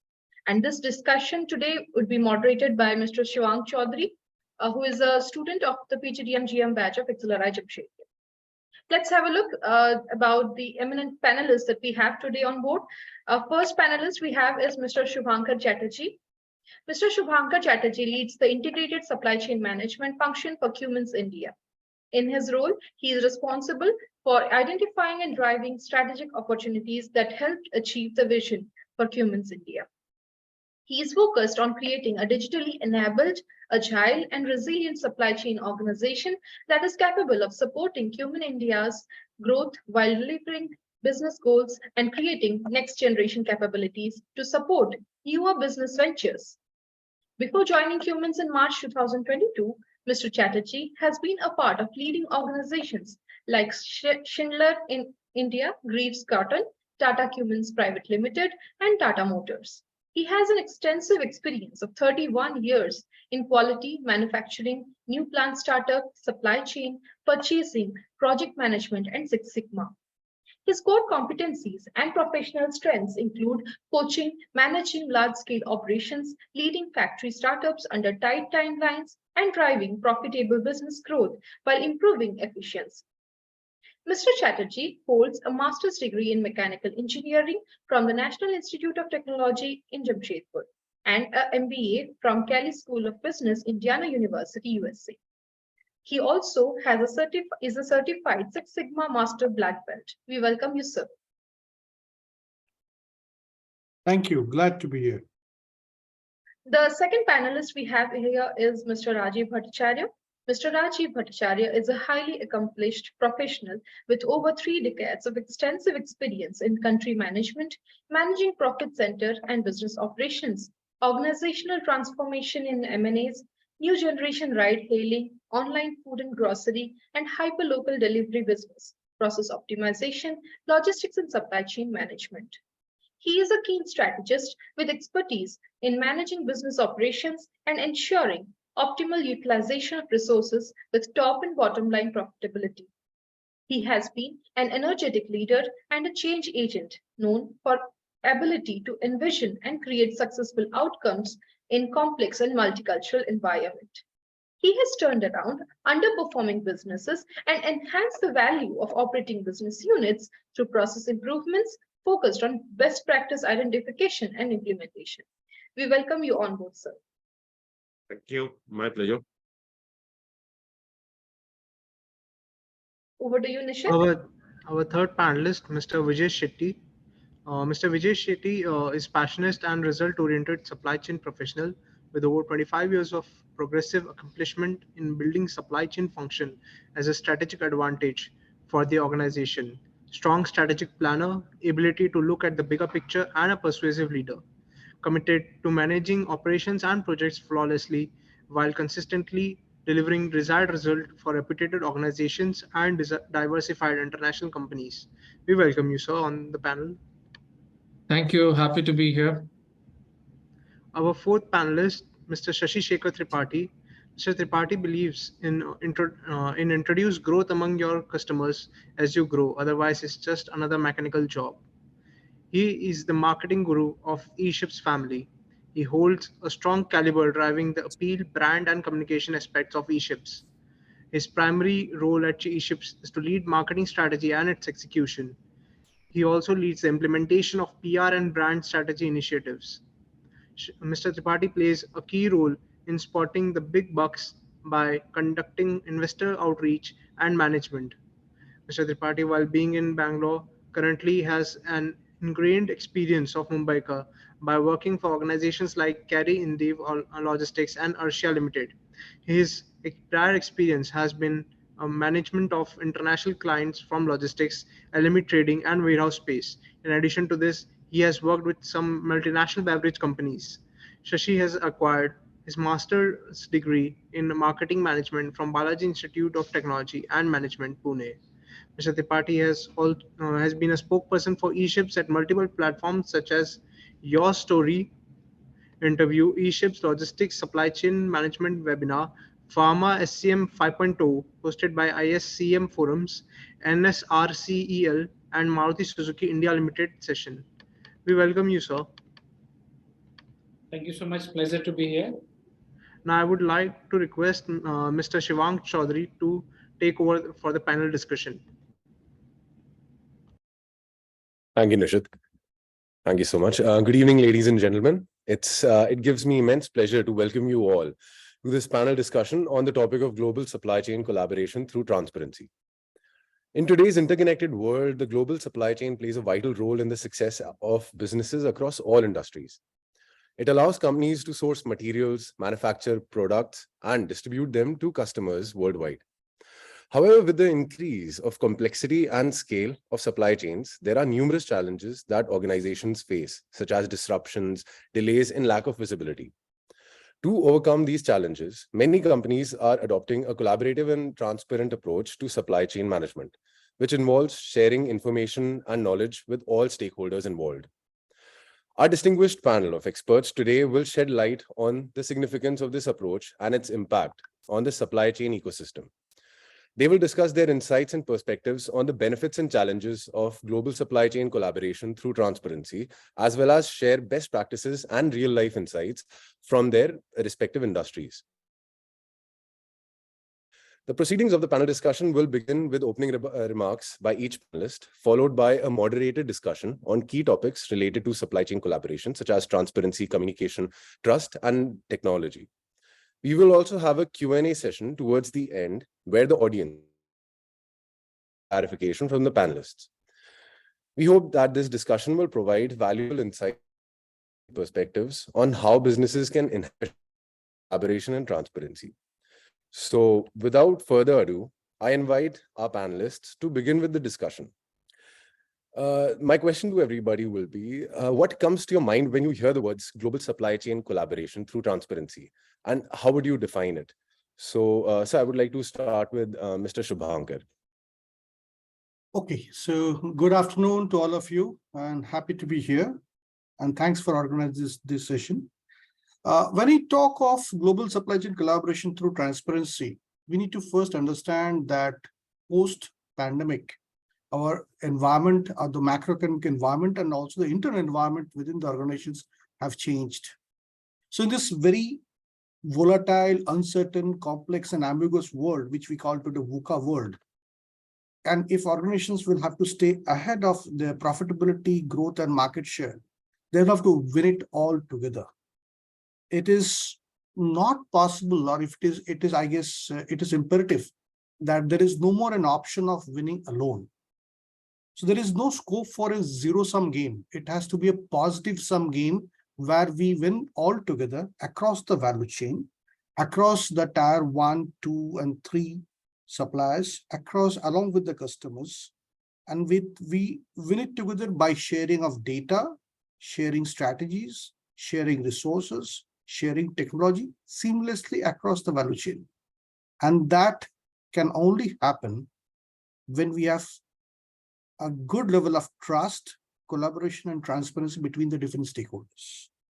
So in my view, the biggest key aspect is trust across the value chain, a common aim of winning together.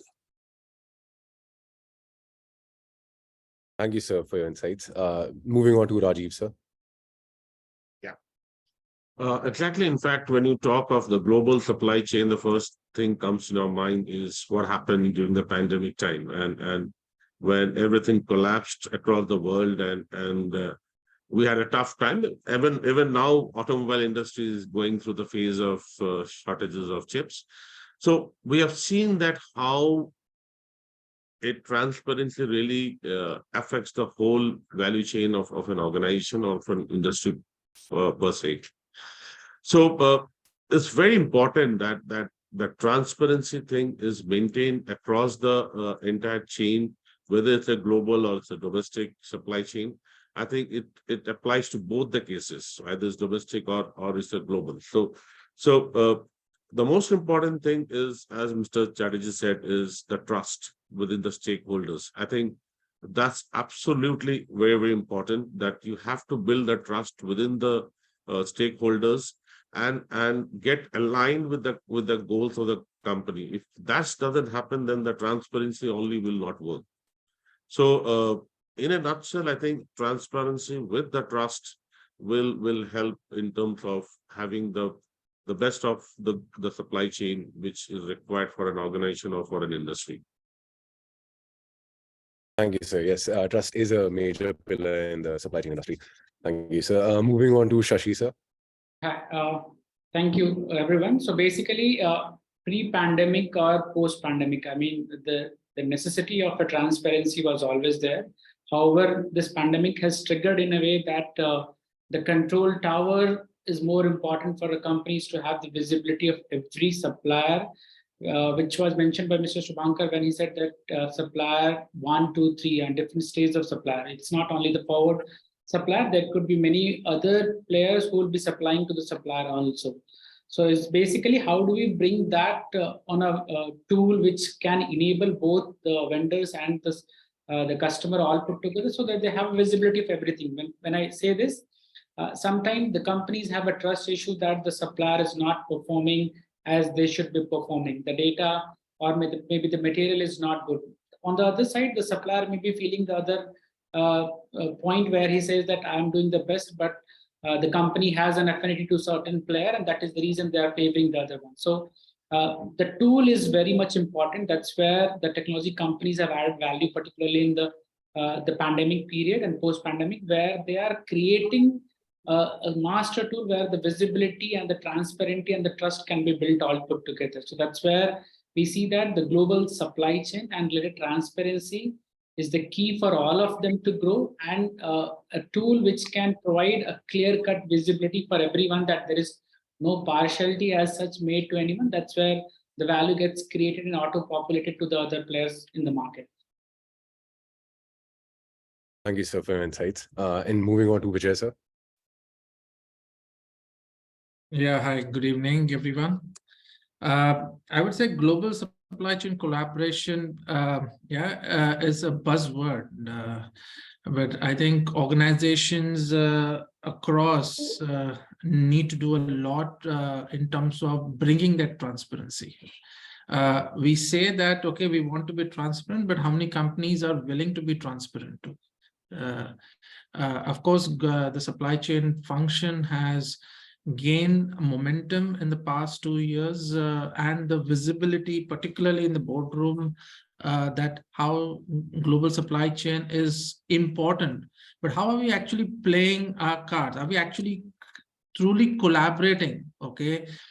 I think many of the supply chain, I would say the way we are driven is more to do on the price, and yeah, we want our suppliers to be near us. Okay, I need next day delivery. I need that. I need everything. Okay, but what else are we going to look at in terms of, okay, how can we play this more of a win-win kind of a strategy? Okay, I think that's more important. If you have to bring transparency, I would say we are looking only from like, okay, from a manufacturing perspective, how we are able to keep our inventories low, how are we able to make sure we don't have much impact on working capital, how we can ensure that there is continuous supplies, okay? And it's not only suppliers, but I would say the entire ecosystem, right from our logistics or our where does the feed come? Like, for example, we are a pharma company, but if I have to say that if you have to get a particular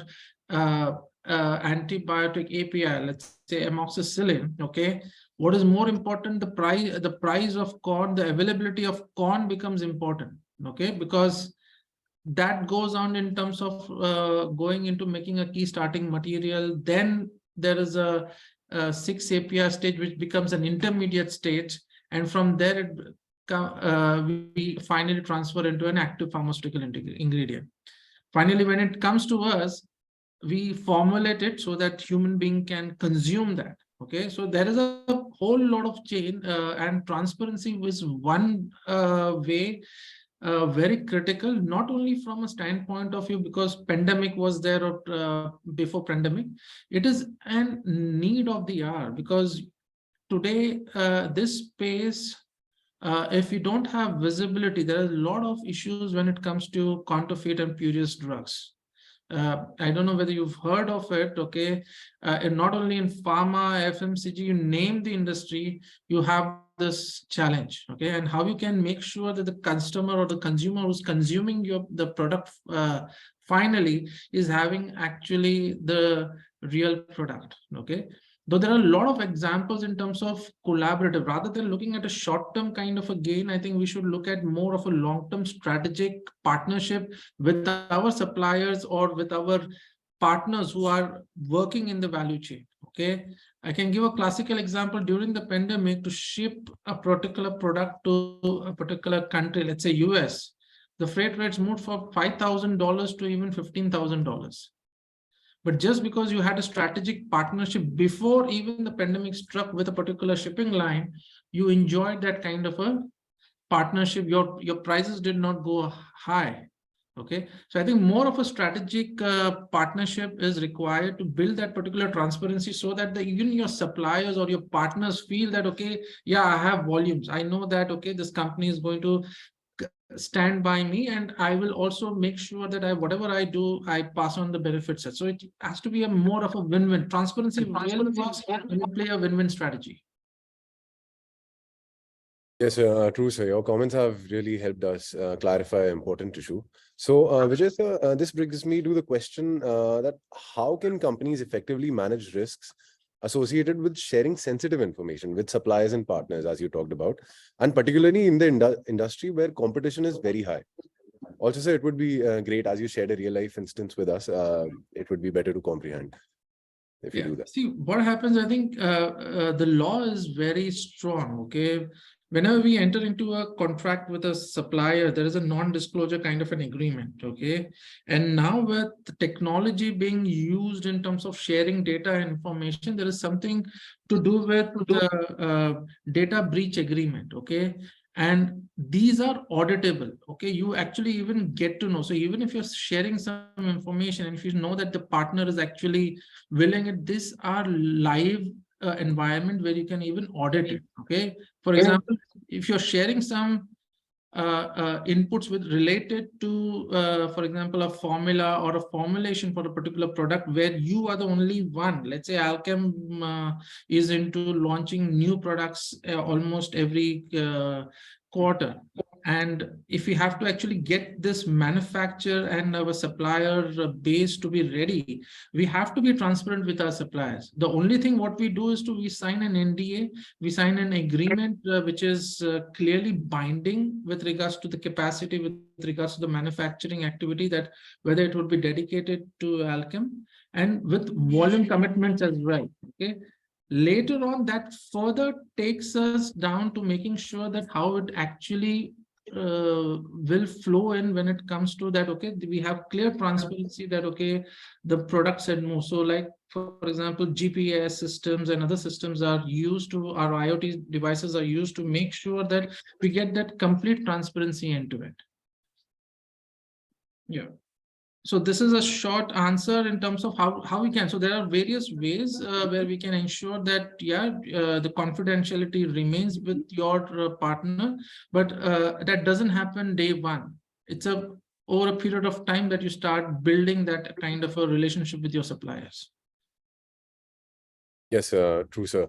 Rajiv, sir, as we talked about technology and Vijay sir was talking about IoT. So how can technology such as blockchain as well as Internet of Things increase transparency and collaboration across global supply chain? Yeah. So, of course, this blockchain and AI are the buzzwords today in every sphere, whether it's supply chain or any other processes. Technology has taken a center stage today when it comes to the supply chain part of it. Now, one of the most important thing when you talk of the transparency is the visibility of the entire data, the visibility of the entire movement of goods, which is a prime importance. Now, and the same data visibility to all the stakeholders, whether it is the shipping lines, whether it is the supplier or is actually the end customer. I think the data visibility and with the predictive estimated time of delivery or estimated time of clearance, all those things are to be integrated, or rather it has been integrated already. Take the example of customs. Now, customs integration has really been great, helpful for all of us. Otherwise, you to spend days together in terms of documentations and clearance, which has become absolutely paperless today. And blockchain definitely does help in these kind of setting up the entire chain from one end to another end, whether it's a container traceability, whether it's your pre-clearance of the shipments, whether it's aligning with a transporter locally for a trucking needs or for the flatbeds which are required. So one, of course, the most important thing is in terms of the transparency of the data and the traceability of the entire chain. Second is the automation part of it. So the automation part in terms of, as I said, the customs part of it, which is purely automated today, or even your bill generations and the processing of the payments for the vendors, everything are automated today through different technologies which are being used, whether it's the API technology or it's the blockchain technology which are being used. Basically, these are to automate the processes. And of course, with this, then you have a better controlled environment where you can predict your inventories. You can give a visibility of the inventories today. When you, for example, when you're trying to buy things in Amazon, they will tell you that how many stocks are available. Or in Myntra, they'll tell you how many stocks.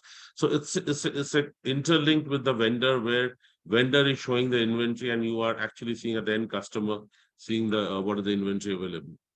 So and very important, what Vijay talked about is the counterfeiting. Now, this blockchain technology, because of the secured gateways they use, the secured interlinking what they use in the technology, which Shashi would rather elaborate more, does help in helping in stopping counterfeiting. And then you're getting the source from the right sources. You are able to get the information. And of course, when you club this technology with different devices, which GPS is one of the very age-old devices which are giving a lot of traceability. Like in our company, we do a ping every half an hour and we link it with the consignments. So at the consignment level, we can actually track where the shipment is at any point of time. So GPS is one very important. RFIDs are another technology which are frequently used in warehousing scenarios. And of course, the great FASTag uses RFID technology, which is getting more advanced and advanced as we go. So these sensors, then you have different other sensors putting into the diesel measurement, fuel management systems. Then you have vehicle monitoring systems, your cameras and all those things. But yes, the CC cameras does play a big role today, because with a lot of AI which has been put into these CC cameras, you are able to do a lot of monitoring and escalation management through those CC cameras. Like it could be a crowd management, it could be even counting of boxes. So many of these things are being used through the CC cameras today. And of course, the great example of blockchain, I think pharma companies does a great amount in terms of tracing the temperatures and the entire chain. They do a lot of tracking of the pharma and the food industry. Some of the other use cases I just want to give example is in terms of the government of India is doing an India chain kind of a setup where they are trying to put in blockchains for different government departments to align to. Food delivery companies are trying, food delivery on-demand services are also trying to get into this blockchain to give more accurate predictive information by using different sources of information, but still it is at a very elementary stage. It is more on an API technology rather than blockchain, because there's a very thin line difference between blockchain and API technology. And of course, I think something on the e-way bill and also the e-invoicing, government is thinking of moving into the blockchain domain. So these are some of the use cases which immediately we can think of when it comes to users of blockchain. And of course, blockchain technology does use different IoT equipments and sensors to do the entire full chain of it. So in all, I think it's a big future. I think we're still at a very infancy stage of using blockchain. I think the cryptocurrency has been able to use the blockchain technology very usefully, but I think supply chain is still at a very infancy stage, a lot to be seen in the future. And definitely I see a great future for these technologies being used. Thank you, sir. So I saw Shashi sir wanted to pitch in. Yeah, so I mean, so we are actually a technology company where we do more or less same thing. What was your question? So we connect the dots between the different parties. So let's say that a company is working with multiple transporters, multiple vendors, multiple customers, and on that there could be tier 1, tier 2 kind of layers also. Now a company will also love to have a visibility of what is happening at each stage. So that's where the APIs and the blockchain technology comes into the play, where you are actually connecting different blocks in a way that the companies can have the complete visibility on a common screen. So I have a couple of examples to actually share. I mean, these are not something from our side, but market examples. So I'm sure or not very sure that you are aware of something called, so Starbucks has something called Starbucks Global Parcel Index actually.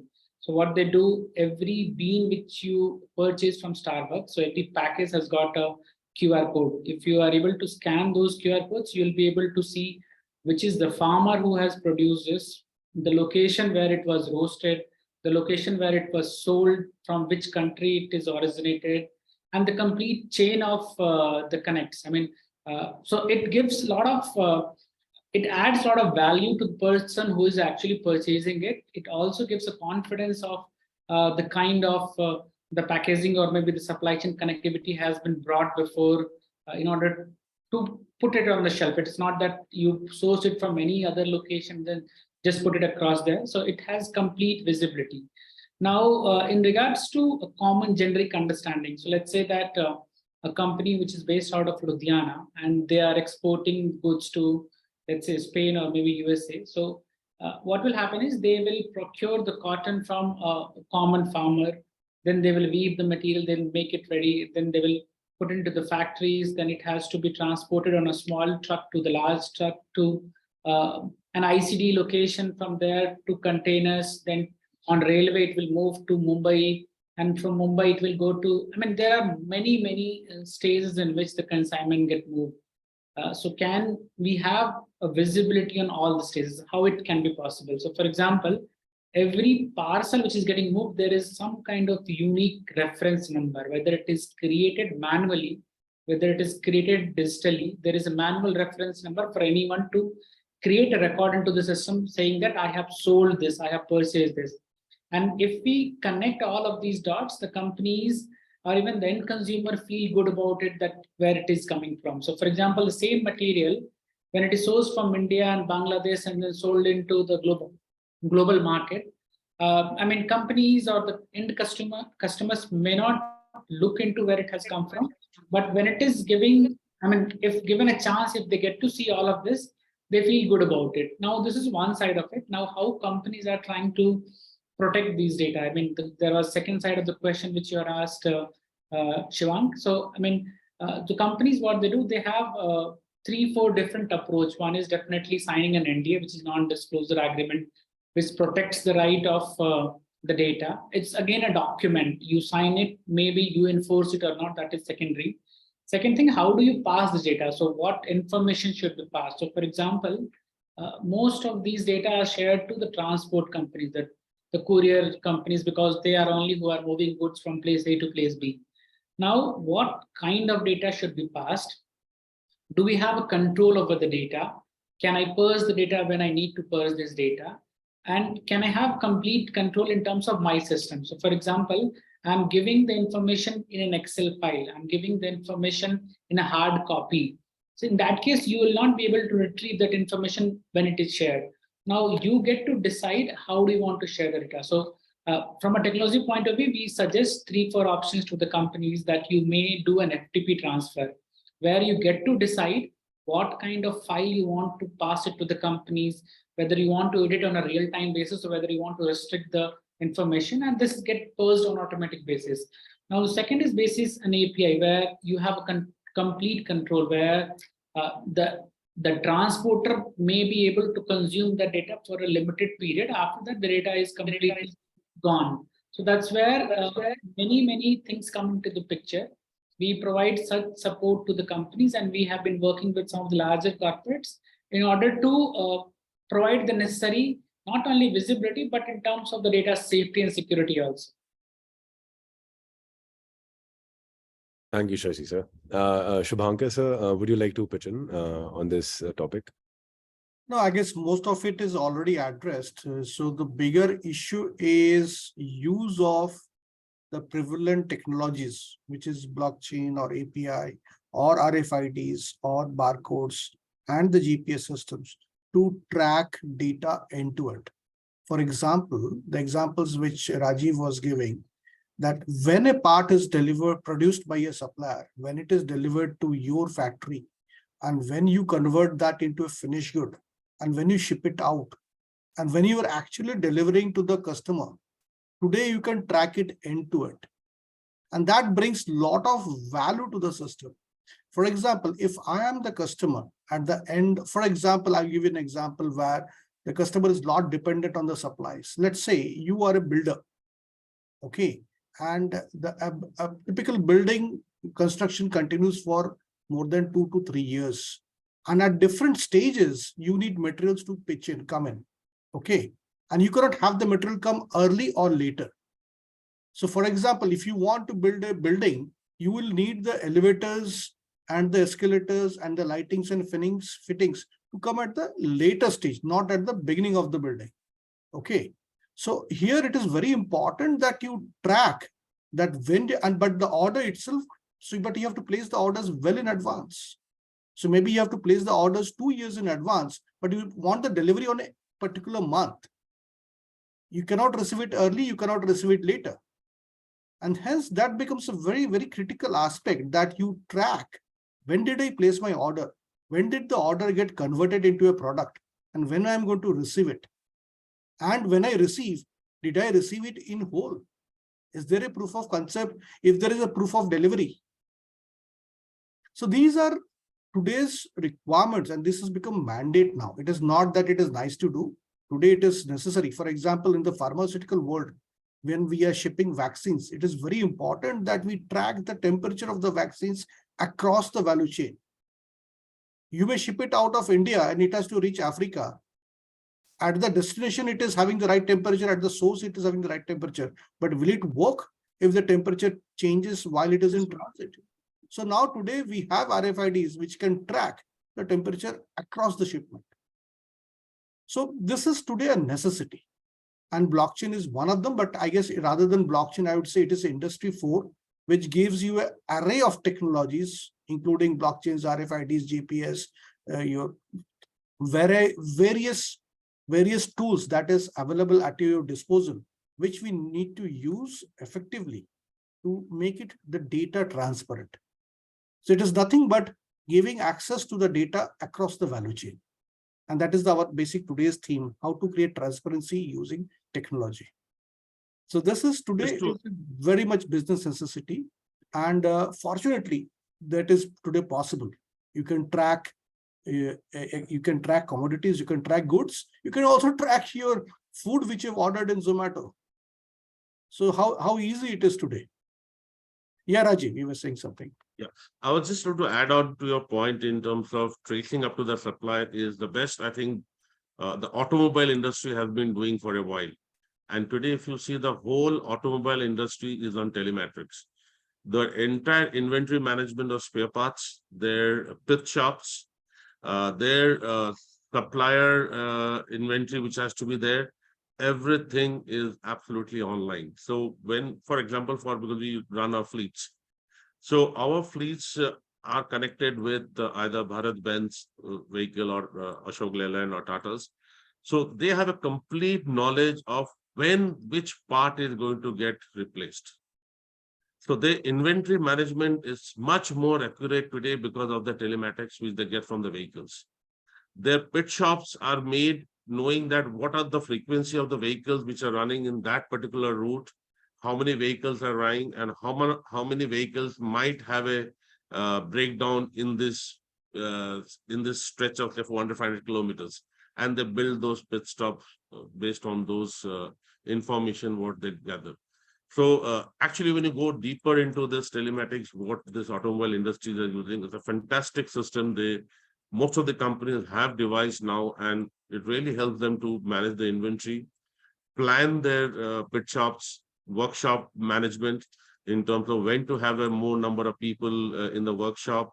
So all those managements are being controlled through this telematics.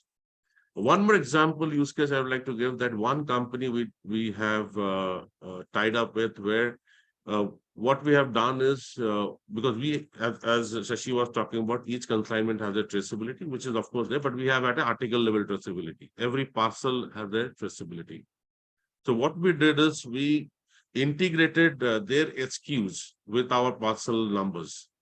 So what happens in case of any box which gets lost or something, they know which SKUs were there in the boxes. Otherwise, it's not easy to find out what SKUs were there. And particularly when it is a garment, in one single box, there could be 5, 6, 7 different SKUs which could be there. So we integrated. So in the box itself, they have the SKU number matched with the box number, which is stored in their ERP system. From there, they can trace it. We can trace it. So that's the level of traceability we are getting on a SKU level. And today, some of the companies are now talking of using the RFID scanners to integrate with our parcel numbers, so that they can actually, when they receive the shipment, they can actually, through the RFID tags, do the receiving or the GRNs to that. So that's the level of automation which people are talking today in the whole supply chain.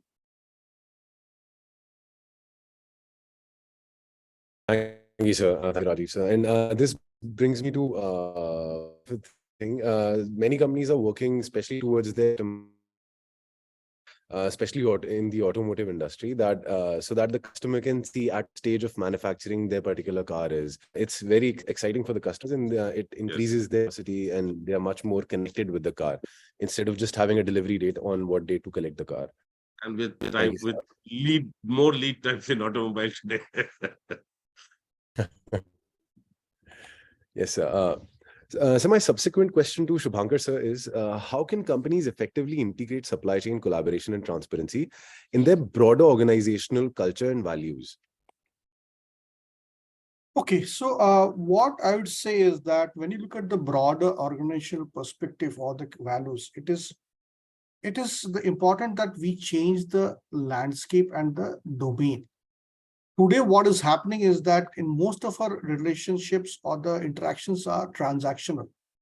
We have a shortage of material. We are chasing material for next 3 months. the demand visibility to our suppliers is not more than 3 months or 6 months. Sometimes in electronics industry, it is 9 months, but they are all at a tactical level. At a cultural level, when we want to change, then we ourselves will also at a OEM level, organization, we have to transform ourselves, which implies that at a strategic level, we share our product plans into 0 to 5 years domain. We share our tentative demand planning in the 0 to 3 years domain. Okay, we share resources, we share technology, we share data. Once you do that, the perspective changes, but the perspective changes from a tactical level, winning a particular quarter, to a winning in the long term. For example, we at Cummins, we have signed MOUs with Tata Motors, which will span for next few decades. And we in turn have signed a 30-year agreement with our technology partner, which is Bosch. And these kind of long-term agreements are actually an example of how we share our perspective, how we share our vision, how we share our values. It is not just at a tactical level that we are talking of a particular quarter. Okay, so this implies that there has to be a deep-rooted belief that we have to win all together. Okay, there has to be a belief that it is not possible to win alone. The entire value chain, which includes our tier 3 suppliers to the customer, we all have to win it together.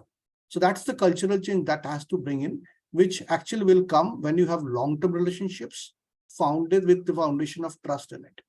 And that's where the change has to happen, from a tactical level to a long-term perspective, where we have embedded trust in the system.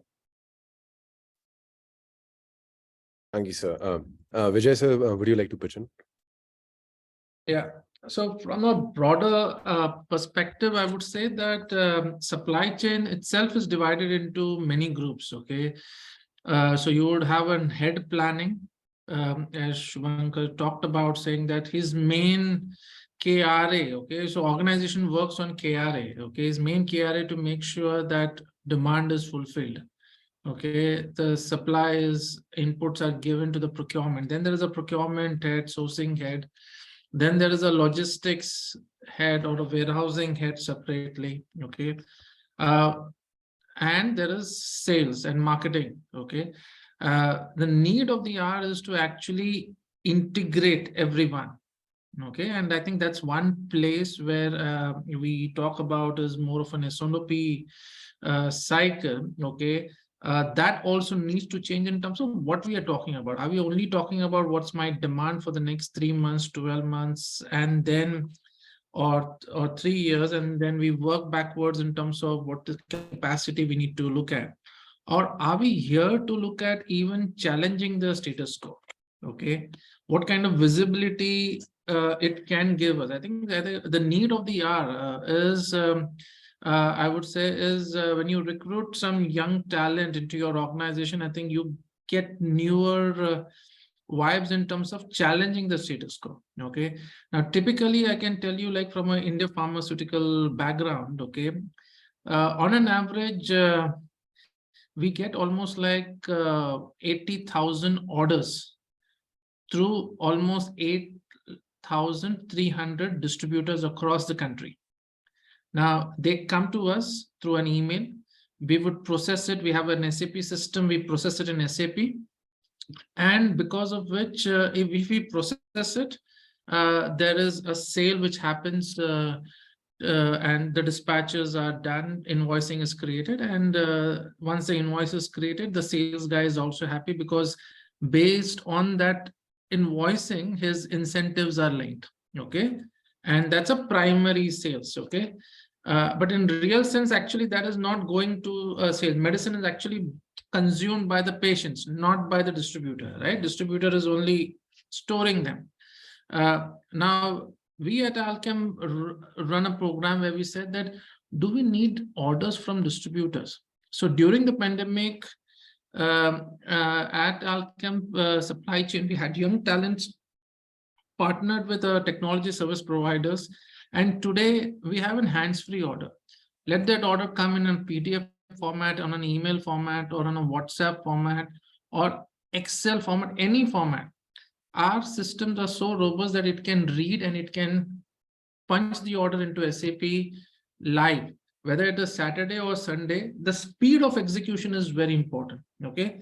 Now, when we talk about, unlike that problem is resolved with technology. Okay. Now, when you actually now go and say that, okay, why we did this, what value does it add to the organization?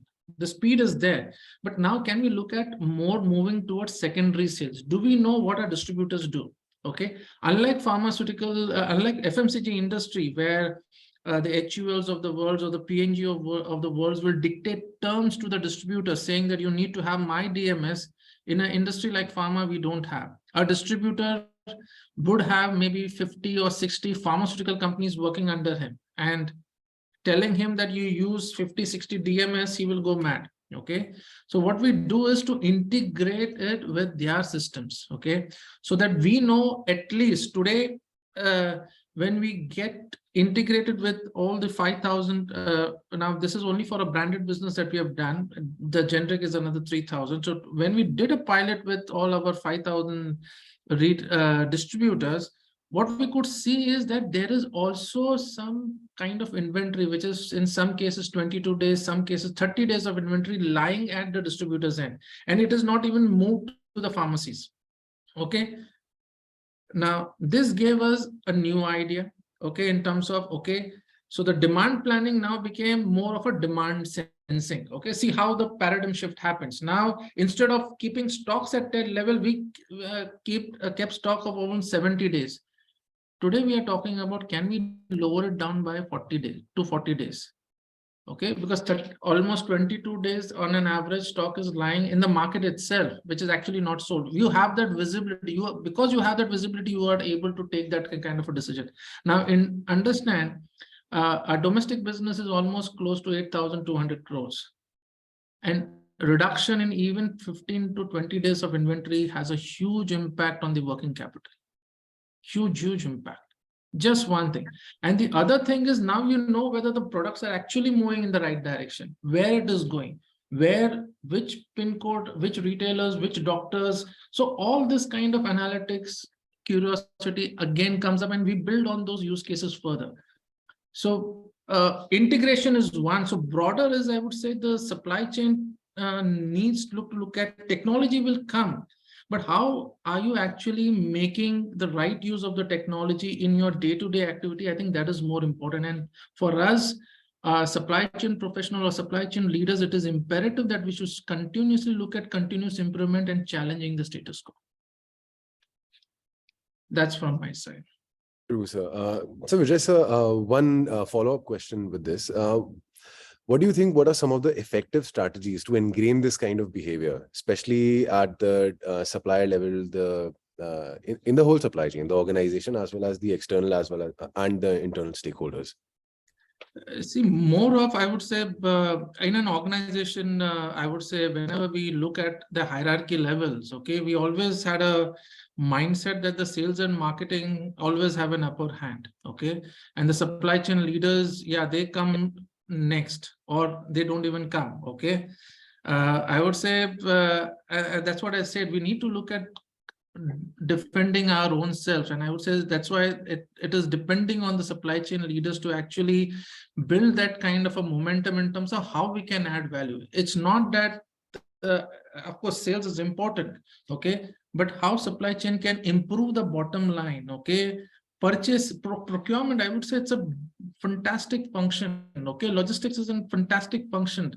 Planning itself is a fantastic function where we can actually bring that value. I think we need to actually cumulatively bring those values on the table and thereby increase, I would say the visibility in terms of how things are happening, not only from a use case perspective, what sales and marketing talk about, that this is what it is, but can we also empower sales and marketing to do better and more sales? Okay, I just gave an example of that. How do you reach your distributors today in a B2B segment?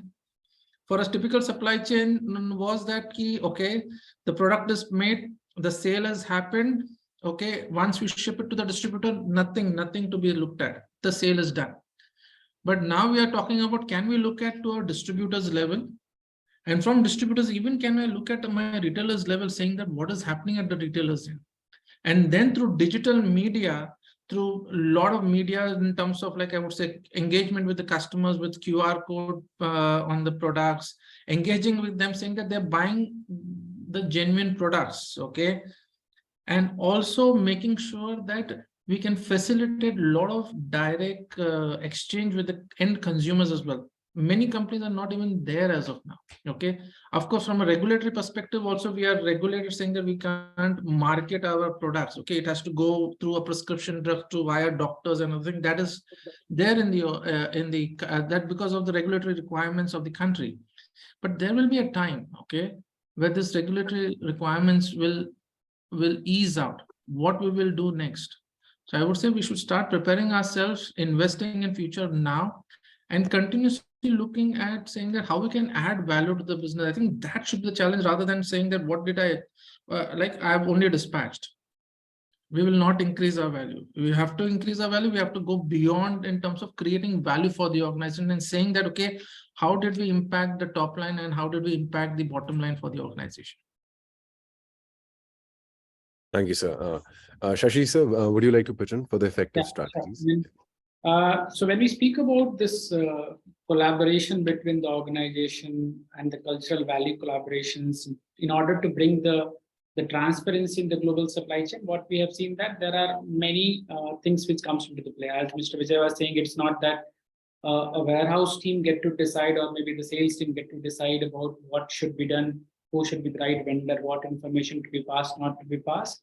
It's basically a more of a consolidated approach where we work on a joint mission basis. So it's basically when we see that how do we connect the systems in a way that you empower everyone. So I mean, I'll give you an example. We work with one of the leading automobile company in India, and they work with a lot of transporters. So these transporters are not someone who is always very tech heavy. So they are the players who could be very tech heavy, and there are a few players who could be someone who has got 5 or 10 trucks for their local deliveries and all. Now, how do we ensure that when we speak about the global transparency, so the company can do only so much. I mean, like they can ask the transporter to do updates into the system. In case they don't have a system, maybe they can provide some system. But how do we join hands? How do we train these low skilled laborers? How do we train them that they have to update on a regular basis? If they're not doing it, how do we ensure that we bring some kind of incentives or maybe support structure so that they update it? So for example, we while working with this company, we realized that they have 67 semi-skilled transporters where just the owner is there, maybe few drivers are there, few conductors are there. They don't have a systems in place. They will never have a laptop. Now, when we speak about bringing transparency, we cannot expect these people to have a laptop with them while they're driving on the road and updating the status of the shipment. So how do we ensure that we bring them also together when we speak about the transparency? So together we did multiple brainstorming, and we realized that can we not create a mobile app? And mobile app should be as simple as possible, where they just have to do 2 or 3 entries, which could be trained over a period of time. If they are facing some issue, how do we train them? Do they have mobile app? If not, can we work with a system where it can be very simple Android app? It should not be, 20,000, 50,000. It can be even 5,000 mobile app, 5,000 mobile, where you can download an application, you can keep updating it. So it's basically how do we bring that change into the system? How do we provide the support to bring that change into the system? And then how do we track those changes into the system? And post which the offices, the management should ensure that we are looking into all of these 3 aspects. One, how do we bring technology? How do we provide the necessary training? And how do we provide the support for the people to do these activities? So let's say we came across one scenario where a person had joined a courier company very recently. And he was trained to do the pickups. He was trained to do everything. But he was not very tech savvy. I mean, he never get to handle a laptop. So what was happening was so he was picking a consignment which is a half a kg. He was picking a consignment which was of 20 kg, 200 kg also. So by mistake, he used to do an entry which is 500, considering that it is a 500 gram, but the system was capturing actually in kg, and it was creating a lot of dispute when it comes to billing. So how do we do the necessary checks at right moment? How do we ensure that we train that person rather than firing the next saying that you have done a mistake? So these are some of the more of a technology enablers. So when we say this, since we come from a technology background, we say that technology can be only enabler. We cannot bring a miracle into the system unless there is one who is driving those systems for them. For example, not that Ferrari is, a different car, it's just a car, but the driver who's driving is far more skilled. That is the reason the results are different than what it is with the other cars as such.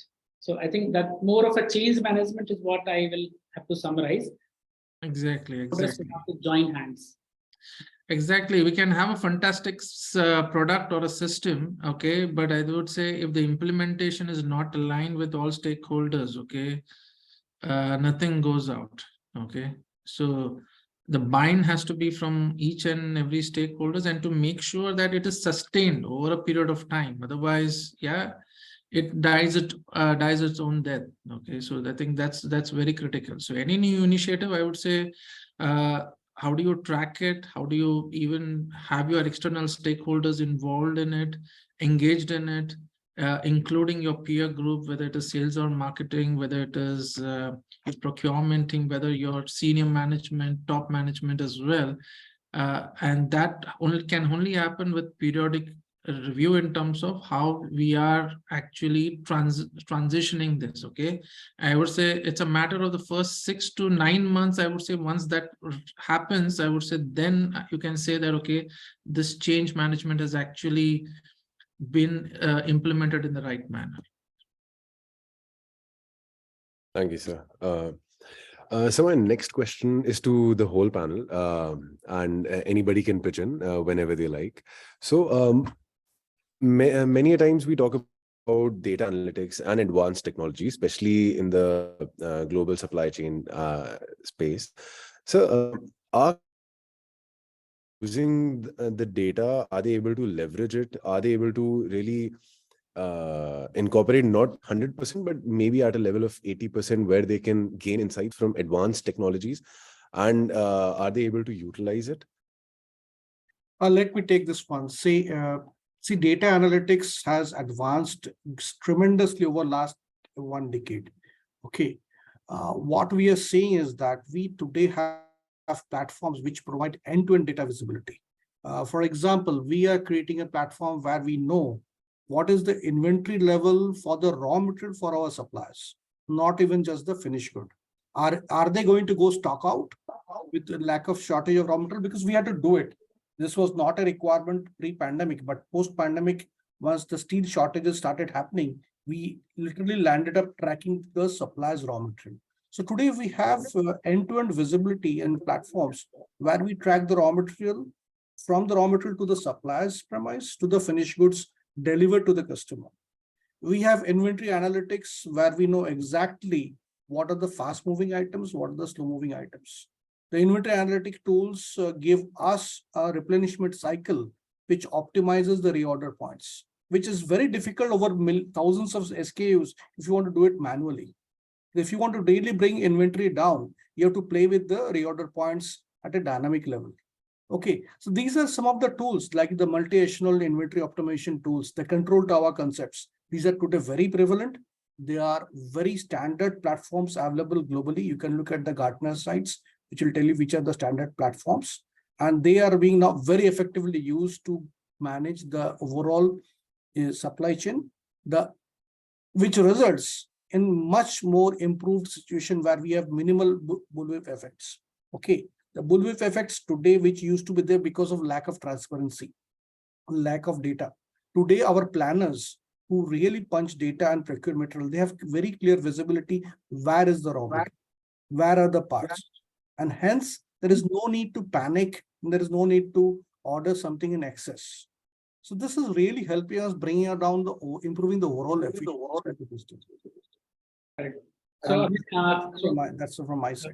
From our side, so what we have seen is that data analytics is very, very important for any company to take necessary actions or maybe do a predictive analytics. So for example, let's say that what we have done till date, what course corrective measures we should be taking for the next few quarters in order to ensure that they have the best performance from their vendors, from their partners and all. So there are so many tools which are available in the market. So there are BI tools, which is business intelligence tools. There are companies who provide the data for different stages. So there is a company called Metabase, which provides analytics for the companies to manage per warehouse, per transporter, the SLA scores, whether the companies are performing as per the SLA decided in advance. There are tools which can even change those business logics. So for example, you have realized that from the past 2 quarters, a carrier has been performing tremendously well, but they are getting only X percentage of the load. Can we not formulate in a way that they get more loads? There are many such tools available. Now, from a technology point of view, what matters is data in and data out. So for example, you can have many such tools, but in case companies are not willing to share those information because of their systems, because of the the regulations or maybe the control which they have internally, which could be, let's say that someone is on SAP, someone is on different ERPs, they don't get to share the information. So if you don't have the relevant data coming into any tool, the data analytics can be just on a PPT where you will discuss in a boardroom meeting, but you may not be able to execute it. So for that, companies will have to provide the necessary support, because at the end of the day, we are supply chain folks, we are on the ground, we are in the warehouse, we know what pain a delivery person will be facing, what pain a warehouse executive will be facing when he's handing over the goods at 2 o'clock in the morning, he's awake full night. So we request all to provide the necessary support to each stakeholder so that these tools actually bring value rather than we speak on the point where data analytics can add so much value, but it has to be in a way that someone provide the data so that some tool can read that data. So for me, data analytics is my sleeping pill and my toothbrush. Because I can't go to sleep without seeing my dashboards. Once I get up, first I need to see my dashboards, because my operation happens throughout the day and throughout the night. And as a business head, I have to be on top of on all the metrics. For example, my dashboard, which I look at, I have 16 tabs. And in 16 tabs, each tab will have about 8-10 matrices which are there. And although we said, okay, we just carry one product from one place to another place, but my entire dynamics of my costing, my service levels, when I total it up, there are about 26 different components which affects my costing, which affects my service levels. So I need to track each and every of those components on a daily basis. So for me, data is everything for me, because without that, I can't run the business. And we happened to migrate our ERP on 5th of December. And it was a 12, 13 years old legacy system, which we migrated to a new system. Because we knew that the kind of challenges happens in ERP changes, we did the largest ever live testing of the whole system. We tested the system for almost a week on live environment, with Oracle being our financial partner. So we had this one with them, that they have to backtrack all the data, what we are doing the live testings, which they agreed on a very special case. So we did almost a week of live testing. Then only we actually opened up for the customers with a 24 hours blackout period. So during that period, we saw how data was important, because almost a week, there was a little change in the data management, because the terminologies and everything changed overnight in terms of the different heads and different components. So that itself made the whole organization into a big tailspin, that we are not getting the data. We are not able to analyze what's happening, which took almost a week's time to stabilize and understand the various components, which the terminology change which happened. So data has become so important that you can't leave an organization, but any department without the data. Whether it's even an HR department cannot run without the data in terms of what's your gender diversity or your age diversity of the whole company, because that becomes a very strategic decision in terms of how you want to take the organization forward. So today, the data we do in terms of the predictive analysis is, for example, I know today how many trucks are going to arrive at my warehouses from this time to this time. So when I take a time frame, I know how much tonnage I'm going to have and how much of those tonnage are going to which branches for delivery. So at a branch level, we are predicting what are the volumes which are going to come. So based on that, particularly, for example, we have very high tonnage on Mondays, high tonnages on Thursdays and Fridays. So these are general trends which are there. So with those trends, we need to have excess capacity built up in those days, in those periods of time, so that we are able to cater to those excess loads which are happening. Similarly, when I see my pickup trends, so pickup trends also has an effect on a week, in a month, and also in a year. There are seasonalities. So we need to also align in terms of with past trends and in terms of the data we have, that what period of the time we need to have the right amount of vehicles, people on ground to ensure that we don't miss the pickups. Same thing in terms of when the fleet is there. So we know what is the kind of, so today, for example, by 7 o'clock, 8 o'clock, we are able to get almost about 80% of what been picked up. So I know, do I need an extra vehicle for any particular lanes? Although I have a fixed routes, but do I need extra vehicles? So by 8 o'clock, I'll be able to know, so whatever approval process needs to be done, we are able to do it. So all this data which are coming in, then we are running different algorithms. We have tools where we run these algorithms, which will tell me that what is the best optimized route to be operated. So for example, I have it said Bombay to Bangalore. So will it say that, do you need to give a touching at Kolhapur? If there's a Kolhapur huge stock is lying there, you need to pick it up, or run the vehicle separate from Kolhapur, put another vehicle directly to Bangalore. So that tool actually does the whole optimization. We run it on a daily basis, we run on a weekly basis, and we run on a, of course, monthly basis to see. Monthly is, of course, more post-mortem, but daily and weekly is more planning wise. We use those tools, and these tools are used on the live data, on the live data as well as the past data. They sync both the data, compare it, and then they give the results to us. Now, that was a big change management when we were trying to put the tools. So my operation guys start saying, boss, we know the things better. A tool will, nothing works. We know better. We know what trucks to be put. Now that was a big change management. So we had to be on top of them saying that, no, you have to do this. Now, many times what happens that they think, okay, if I leave this vehicle at 70% capacity, I'm losing money.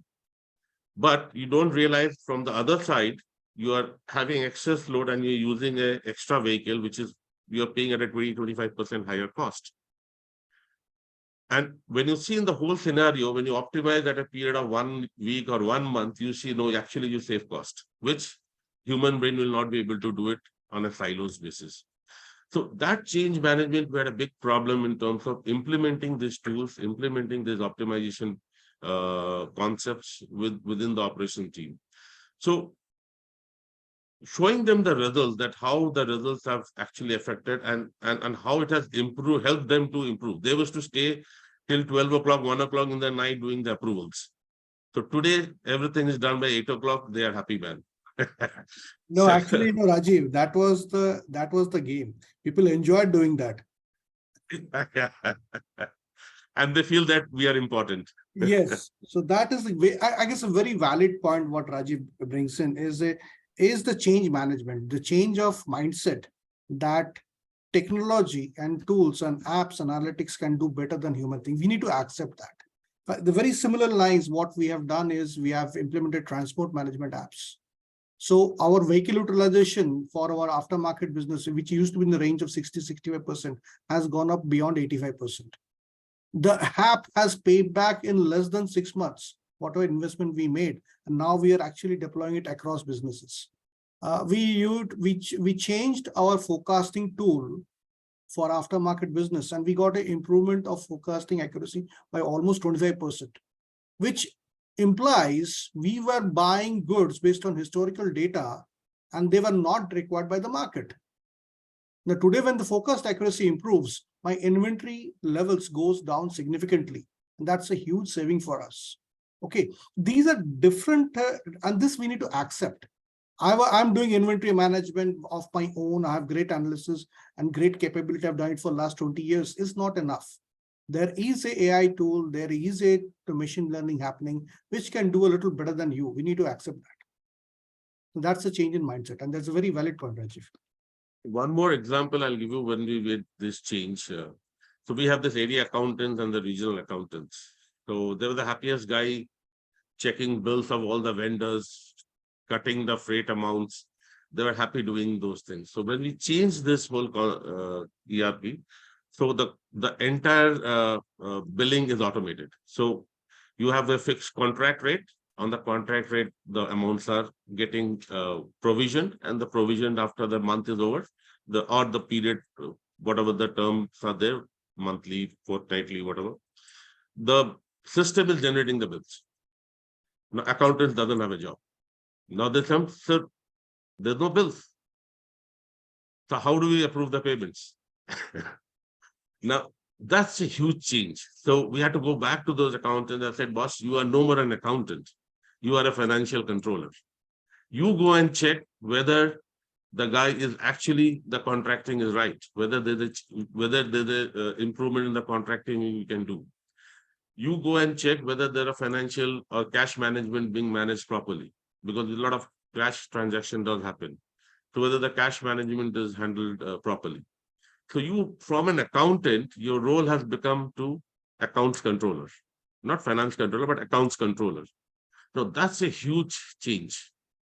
And we are continuing with that change because it's just about 3 months we have done. In fact, from Monday, we have a meeting with all India, all these accounts and finance people, where we are again re-emphasizing that you are no more an accountant, you are an accounts controller.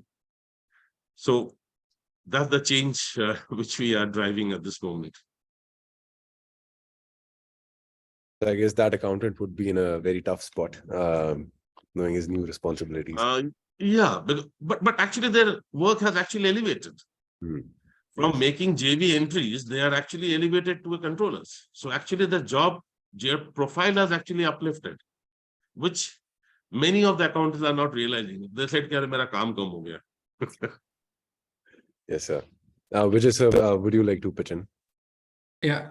So data analytics, data definitely is very important. I tell my team that we should always think like a businessman. Okay, like if you're in an organization, if you were the CEO, how you would have actually run your business. Okay, so when we get internal information and the data that we have, okay, that is good enough to actually do some small kind of changes which may not have a bigger impact. Okay, but the external data is very important. What is your competitors doing? Okay, what is your suppliers competitors doing? Okay, what is your logistics providers transporters doing? What is your shipping companies competitors doing? So I think that data becomes truly very, very important.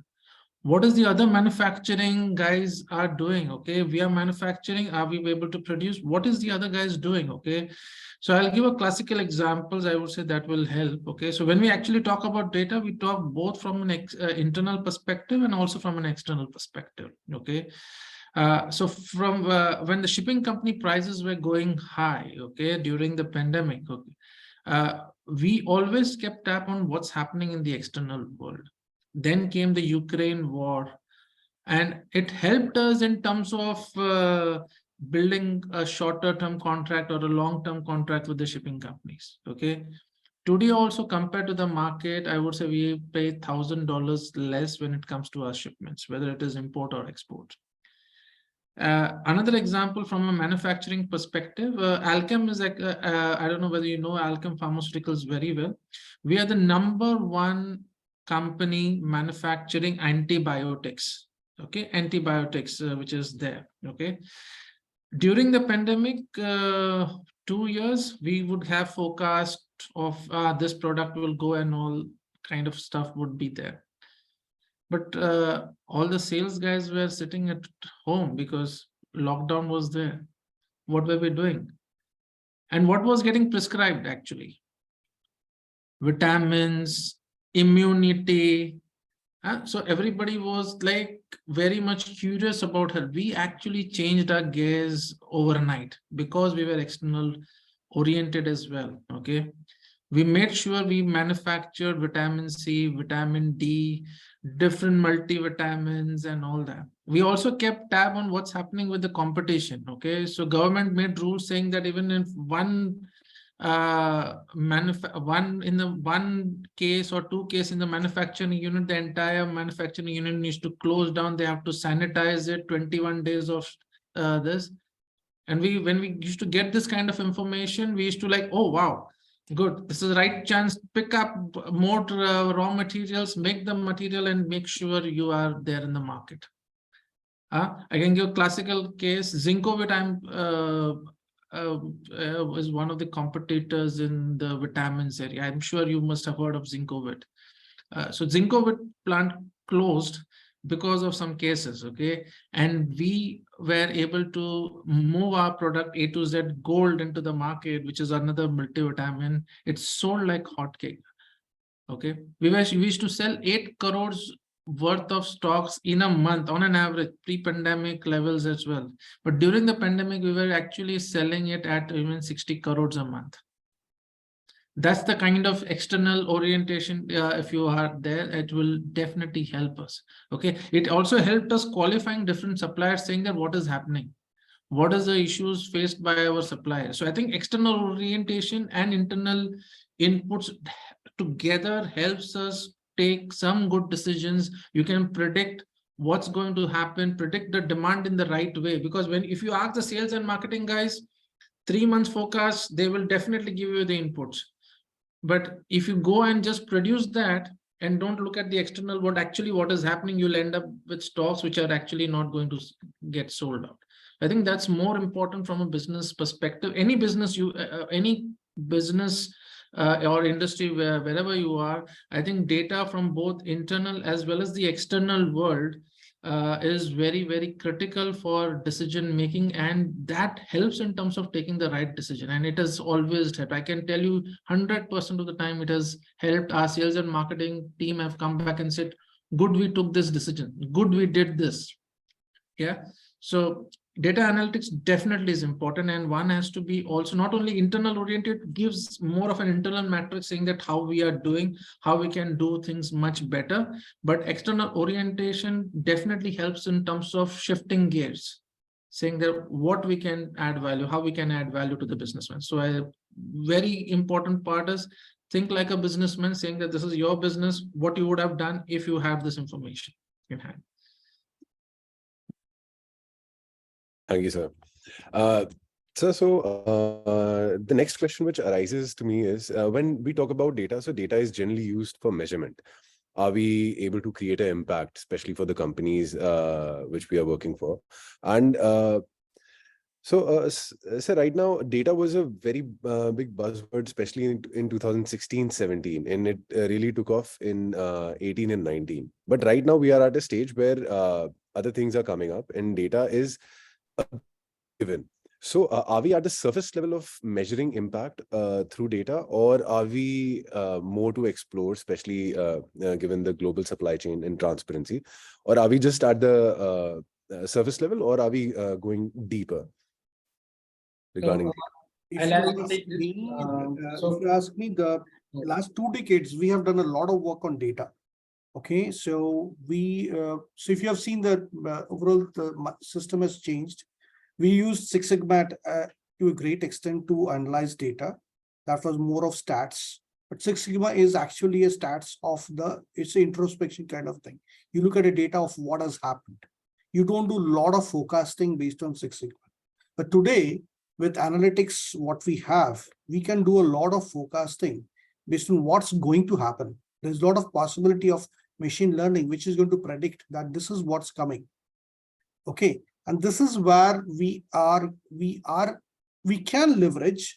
If you ask me, we are still scratching the surface. There are many other opportunities which will be there. The tools are getting evolved, but the tools are not used to the extent that we should be. I would say it's a learning curve. It will take another 5 to 6 years by the time we are fully ingrained into the data analytics, and we can proudly say or confidently say that we're using analytics to the best possible extent.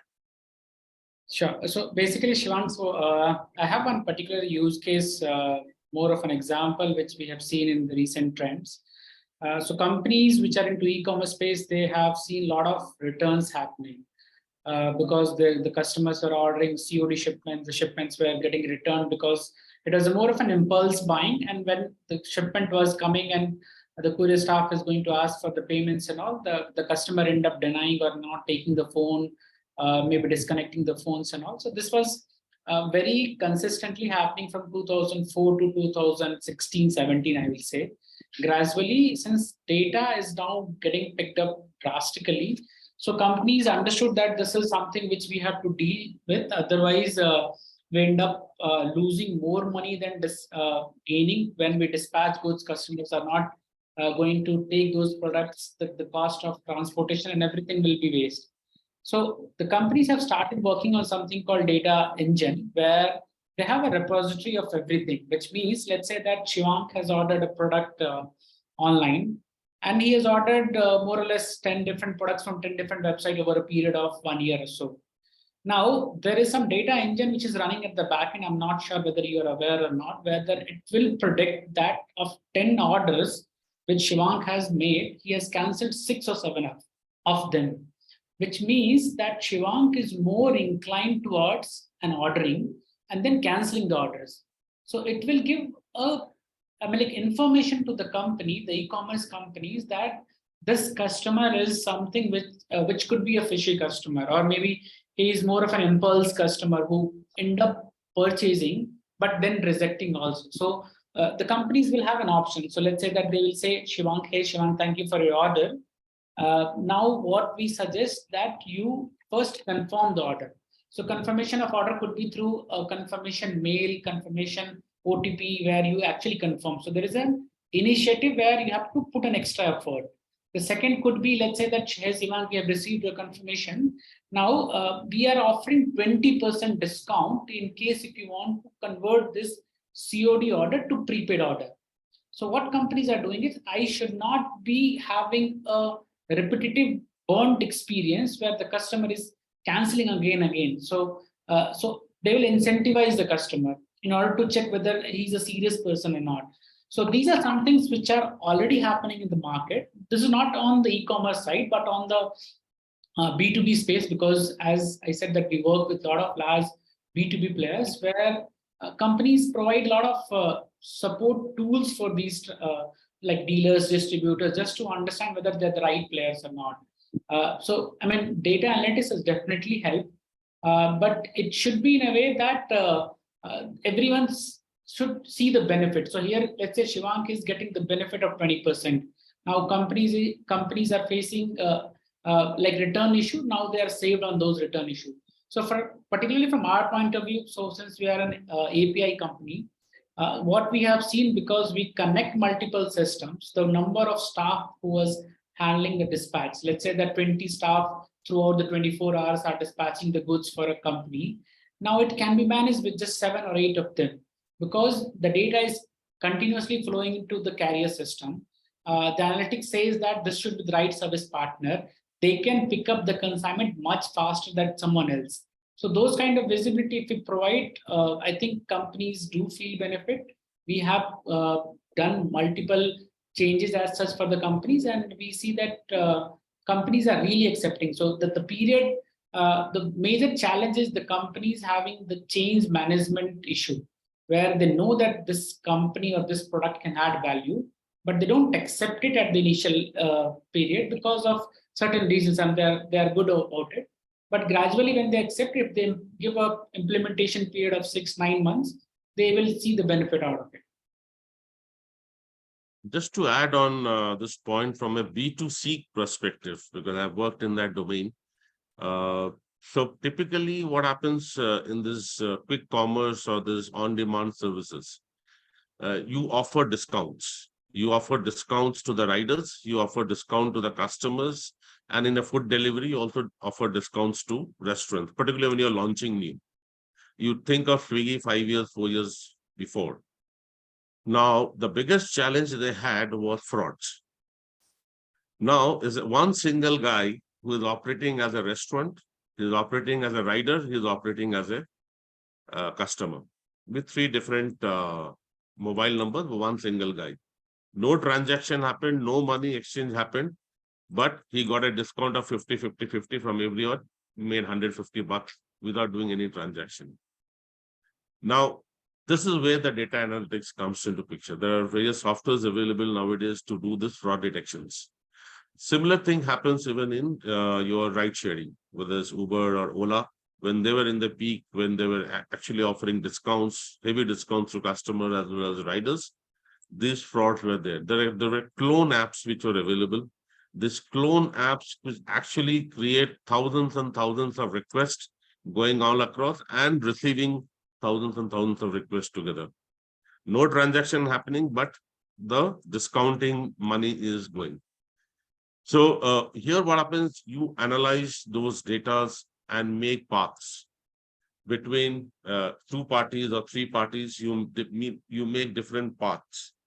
And from that paths, when you make, you will see funnels coming out. So different structures of funnels comes out when those data are put, large number of data are put. And from there, you can find out cohorts of users, cohorts of riders and cohorts of restaurants.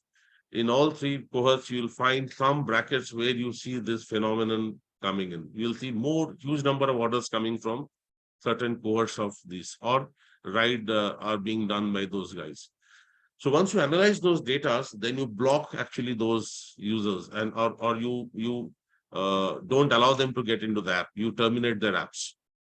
So huge money is saved by these data analytics when they do this fraud detections. It runs into lakhs and lakhs and crores in terms of this fraud, this one, because this company burns money, and these are the people who come out with these innovative ideas. Similarly, in fact, when you want to fraud this one, it is not only the GPS location which matters.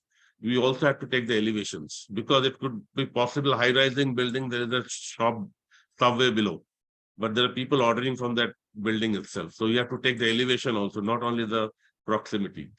So those analytics really comes into great help in these kind of companies, the on-demand services or quick services. So very interesting subject. The fraud detection itself is a pretty interesting subject with data. Yes, sir.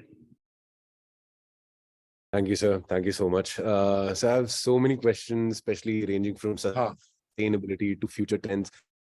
So my batchmates are very eager to ask you questions. So I would hand over to Nishit, who would be taking the Q&A.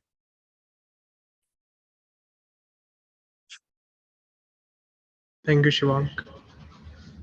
Please raise your hands for the questions.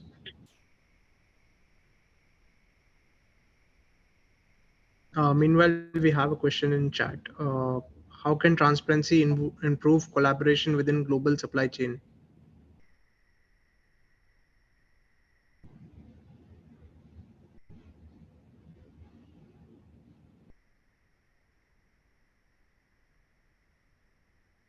Hello.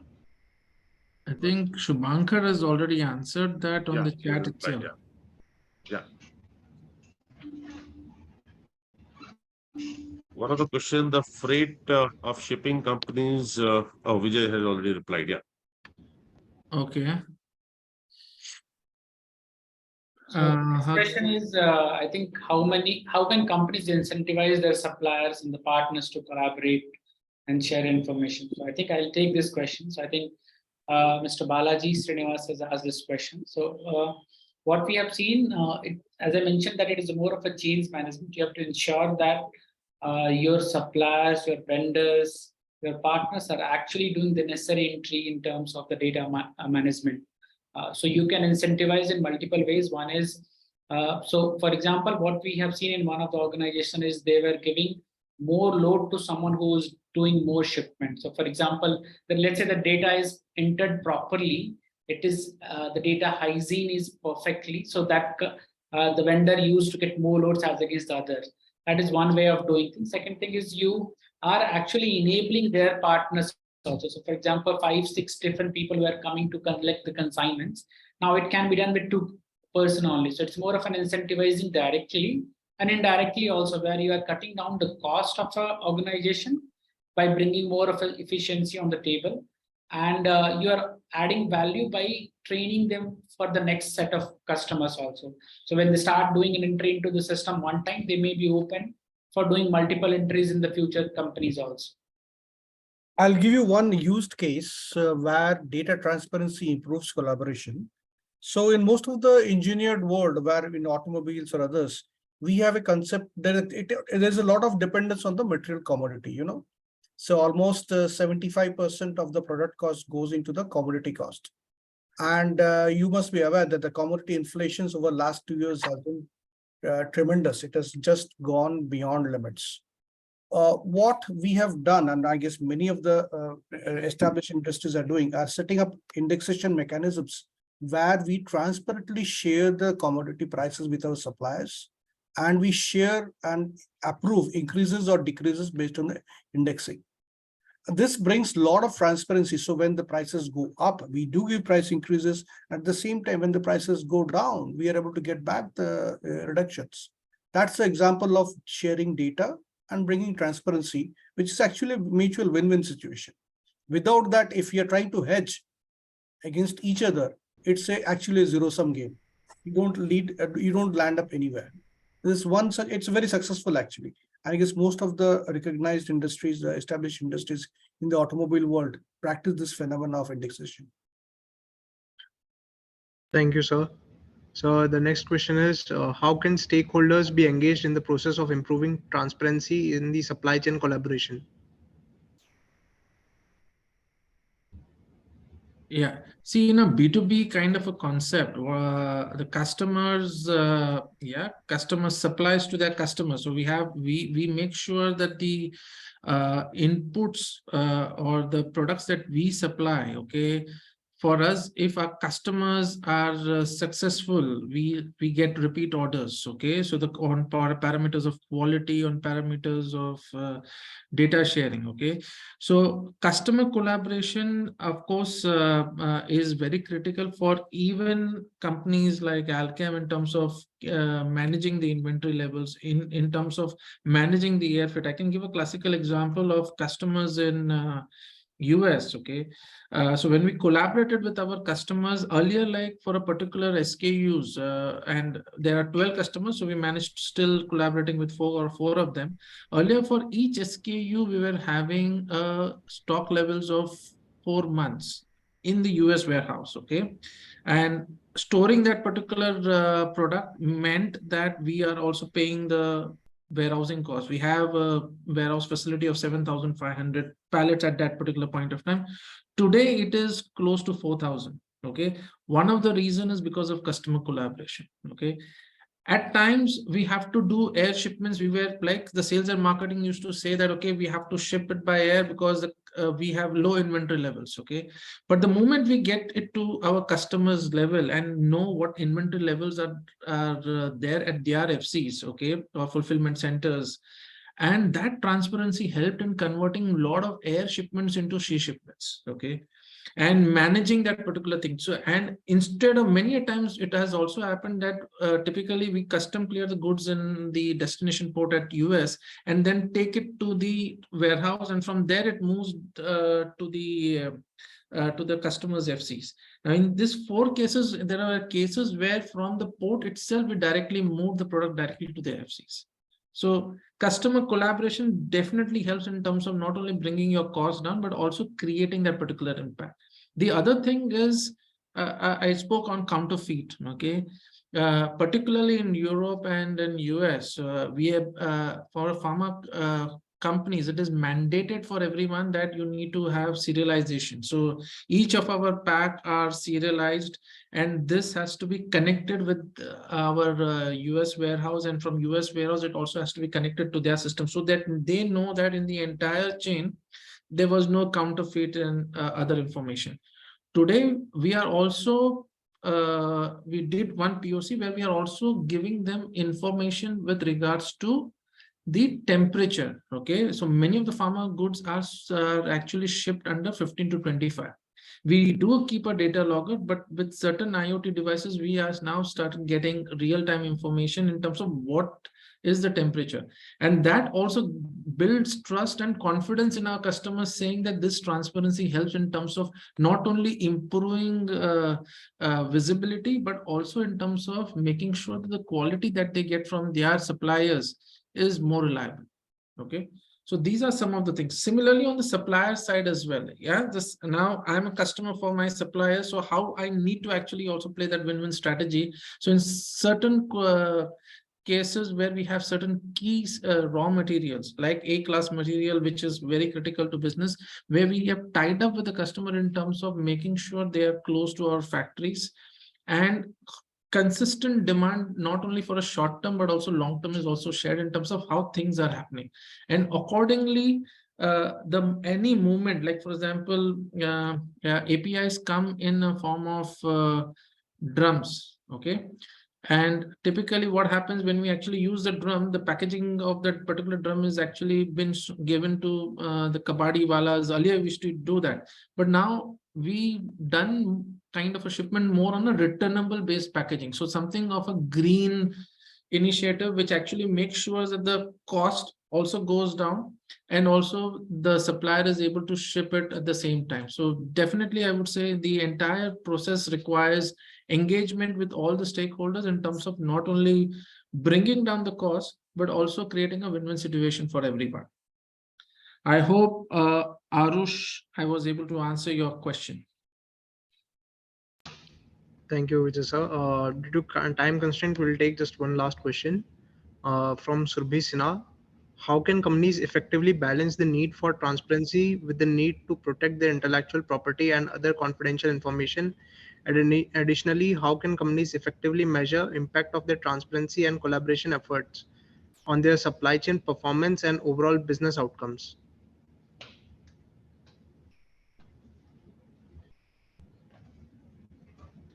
Okay, I will take this a bit, part of it.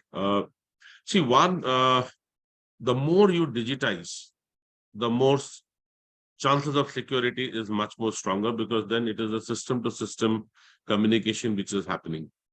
Of course, when you do the API transfers, there are protocols which are taken care by which the data security is maintained. And secondly, today most of the things are on the cloud, so nothing is at your base. So that itself creates a lot of confidence in the people when you say that your entire thing is on the cloud. So that itself gives a lot of confidence with the stakeholders that your data are much more secure. And once you go into an API kind of collaboration, then the chances of data leakage to a third party is quite reduced. However, the NDA clauses, the relationship which you build up over a period of time cannot outperform the technology part of it. The relation definitely still remains the core of any collaboration which is required, and to build that confidence on the transparency part of it. As rightly said by Shubhankar, that you know that what is your suppliers' stock levels are. So that is a level of transparency you need to have, which you have to build over a period of time. You cannot do it overnight. It takes time. But technology and individual approaches, I think these are two things which will help in terms of getting that confidence with the suppliers and with your customers. Thank you, Rajiv sir. Now I would like to request our General Secretary Akash Raj Shukla to come forward and close the event with the vote of thanks.